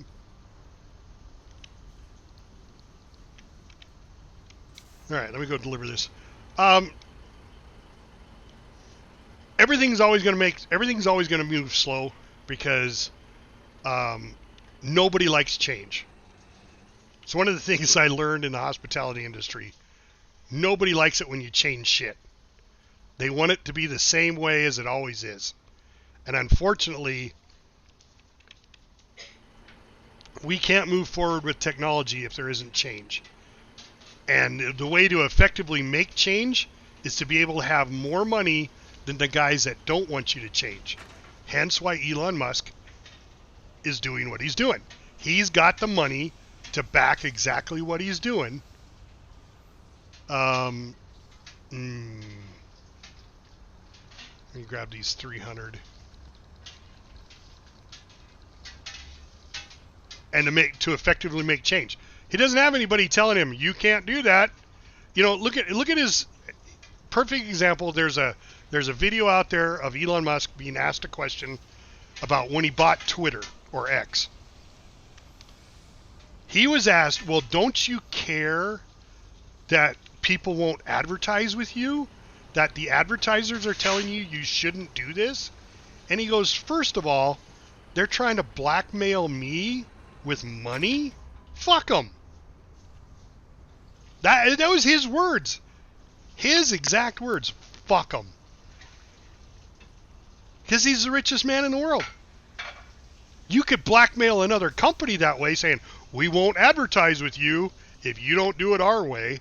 And Elon Musk said, fuck you. I don't care. You're going to blackmail me with money? I got all the money I need. I don't need your money. And so he went in and did what he wanted to do. He had the money to effectively make change. And when you have the money to make change,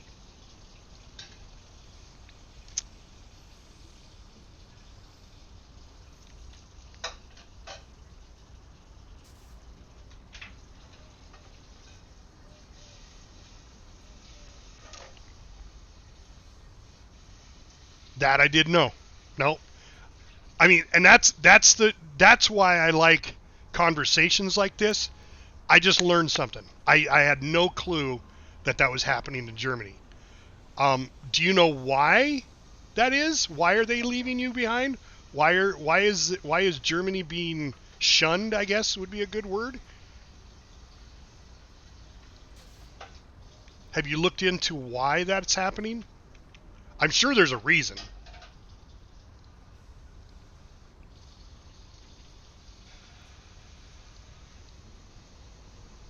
What the fuck? Oh, I didn't have enough. Okay.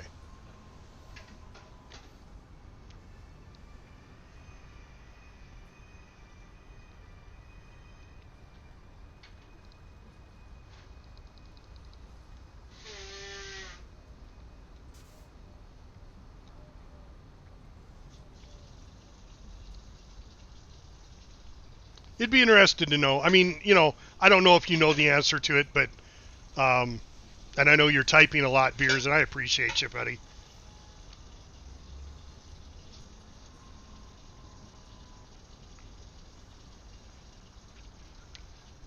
Ah, there's a great example now. And I appreciate you bringing that up. So, what is Elon Musk doing with Starlink? He's putting up a worldwide network of high-speed internet, low-orbit satellites. Thousands of them. I think the last estimation I heard was like 14,000 satellites are going to be put up.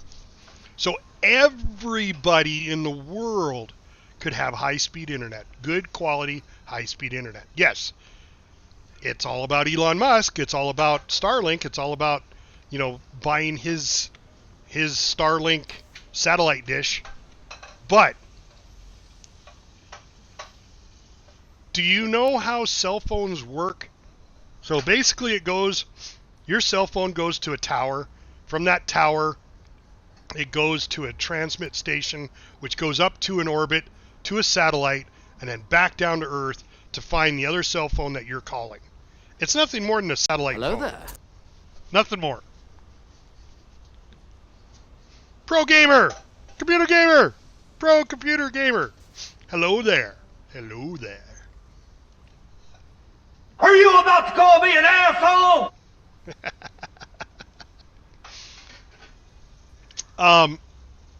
I believe as soon as he gets this satellite, and he's been asked this before, and he's very, how do I say that? He's been very shy about answering the question if he would make a cell phone that would use his satellite system. Now, he may not, but I bet you he has a company that it's going to, or a cousin or an uncle or somebody in his family. So we're talking about Starlink satellites getting internet out to the world. In Germany, Beers was saying in Germany, he has one of the worst coverage for cell phones and slowest internet speeds of the whole area. And I was just talking to him about how people are making changes, but you got to have money to make changes. And when you're the government and you've got all the money, which is what they want, they get to decide what the changes are going to be. Where Elon Musk is like, I've got the money, I'm making the decisions on how to change. And he's actually for humanity. When he was in college, you got to read his book, man. You got to read his book. Go out and get Elon Musk's book. It's fantastic. When he was in college, him and his buddies went, all right, look, what could we do to change the world? What are some of the things that we could do to change the world? He said, transportation. Transportation is one. Communication's another one. 3, he said, viability for a multi-planetary species. Because right now, if we got hit by an asteroid and it wiped out everything on the face of the Earth, we're done. It's over. Okay, that's a natural disaster. And that's just one example, is a natural disaster wiping out our population. What's he got now? He's already accomplished 2 of his 3 that I can remember. There was more. He's working on transportation with electric vehicles. He's working on communications with his Starlink satellite. He's working on multi-planet species. So, of people in the world that is actually making change, well, now Neuralink's one of those ones that I can understand in certain situations, medical situations.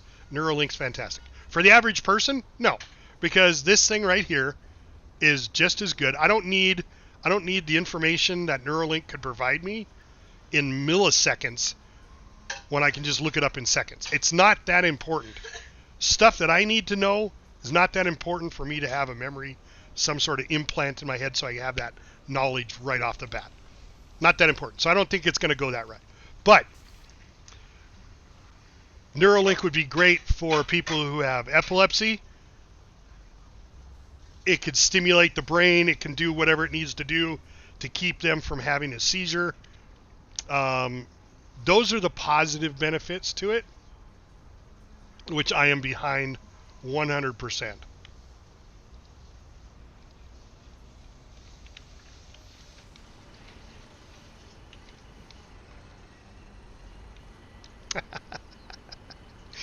Now, you had to bring religion into it, didn't you, gamer? You know, that's like my brother when he told me that he wasn't going to get the COVID shot because the COVID shot, they injected microbots into you that would track where you're at. I was like, dude, do you have one of these? They know where you're at anyway. They don't need to put microbots in your brain, in your bloodstream to know where you're at. You know, he was just hyped up on the stuff that he found on the internet, you know, which is easy to do. Don't believe everything you hear on the internet. Not all of it's true. I'm just saying, guys. I'm just saying. But, you know, I'm not going to get into the religious question, gamer. I appreciate you bringing it up. But, 666. That's just funny shit right there. Are we sure it was 666 and not 999? Let me just ask that question. You sure the number of the beast was 666 and not 999? What if the guy who wrote it in the book was upside down? Something to think about. Something to think about.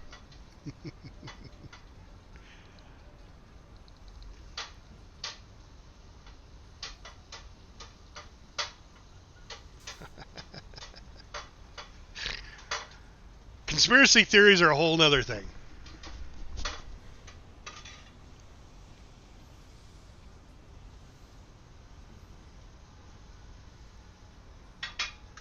Those are tough to come by, gamer.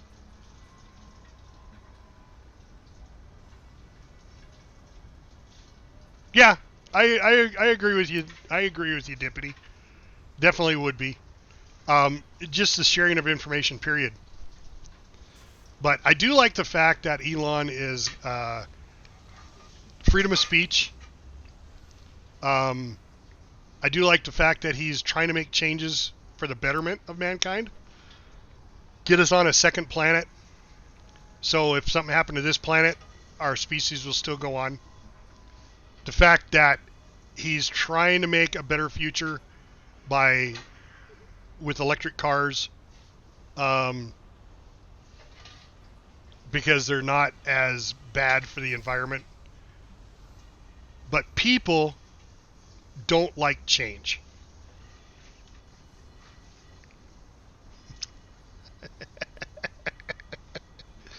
Well, that's true though, Beers. That's true. I mean, there was the guy that went into the pizza parlor where it was all happening. You know, he went fully armed and ready to go. Thanks, Beers, for bringing up the fact that there are complete morons and idiots in the world. But for every good conspiracy, there's a bad one. And for every conspiracy, there's always a little truth. Maybe just a little, but there's always a little. So, man, this has been a great stream, guys. You guys are amazing people. I love these conversations. I really do. They're fantastic. And hopefully I've made you guys think, because you've definitely made me think. I learned something today. I learned from Beers about Germany and how the EU is treating them. I often wondered about that whole Brexit deal. If that was a good thing or a bad thing for Britain. You know, we've given it a few years now. It would be interesting to find out.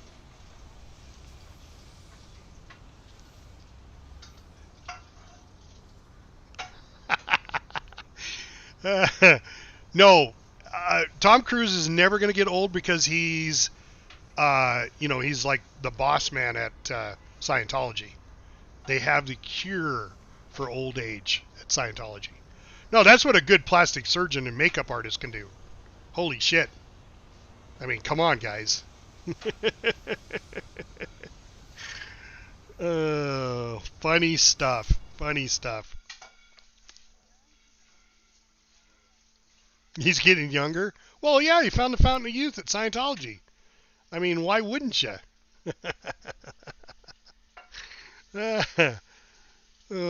Too funny, too funny. I love it, guys. I love it. So we are going to... Oh, dude, we are going to go... Titan is not playing Foxhole, but guys, GTP Titan is a fantastic streamer. He's a good friend of mine. We're back. COVID and some weird super bug kept him down. Oh, that's why he hasn't been around. Okay, so we're gonna go raid GTP Titan. He's playing Stranded Alien Dawn. Guys, this is a fantastic game if you've never seen it. It's a single player game. Basically, you get marooned on a planet and you have to survive. And you have these guys. I think you get six people to start with, and you have to help them survive on this planet, this alien planet. And you're getting attacked from the animals that are on the planet, and it's a load of fun. So we're gonna go raid Titan on that, guys. Thank you very much for joining my stream today. Don't forget, hit that follow button for me if you will. It helps out the stream, and then I upload all my streams to YouTube. So please go to YouTube and hit that subscribe button over there for me. So I really appreciate it. Yes, the reptilians. I'm one of them. So he's playing Stranded Alien Dawn. It's a great game. I got him hooked into this game. And and he's been playing it a lot. But let's go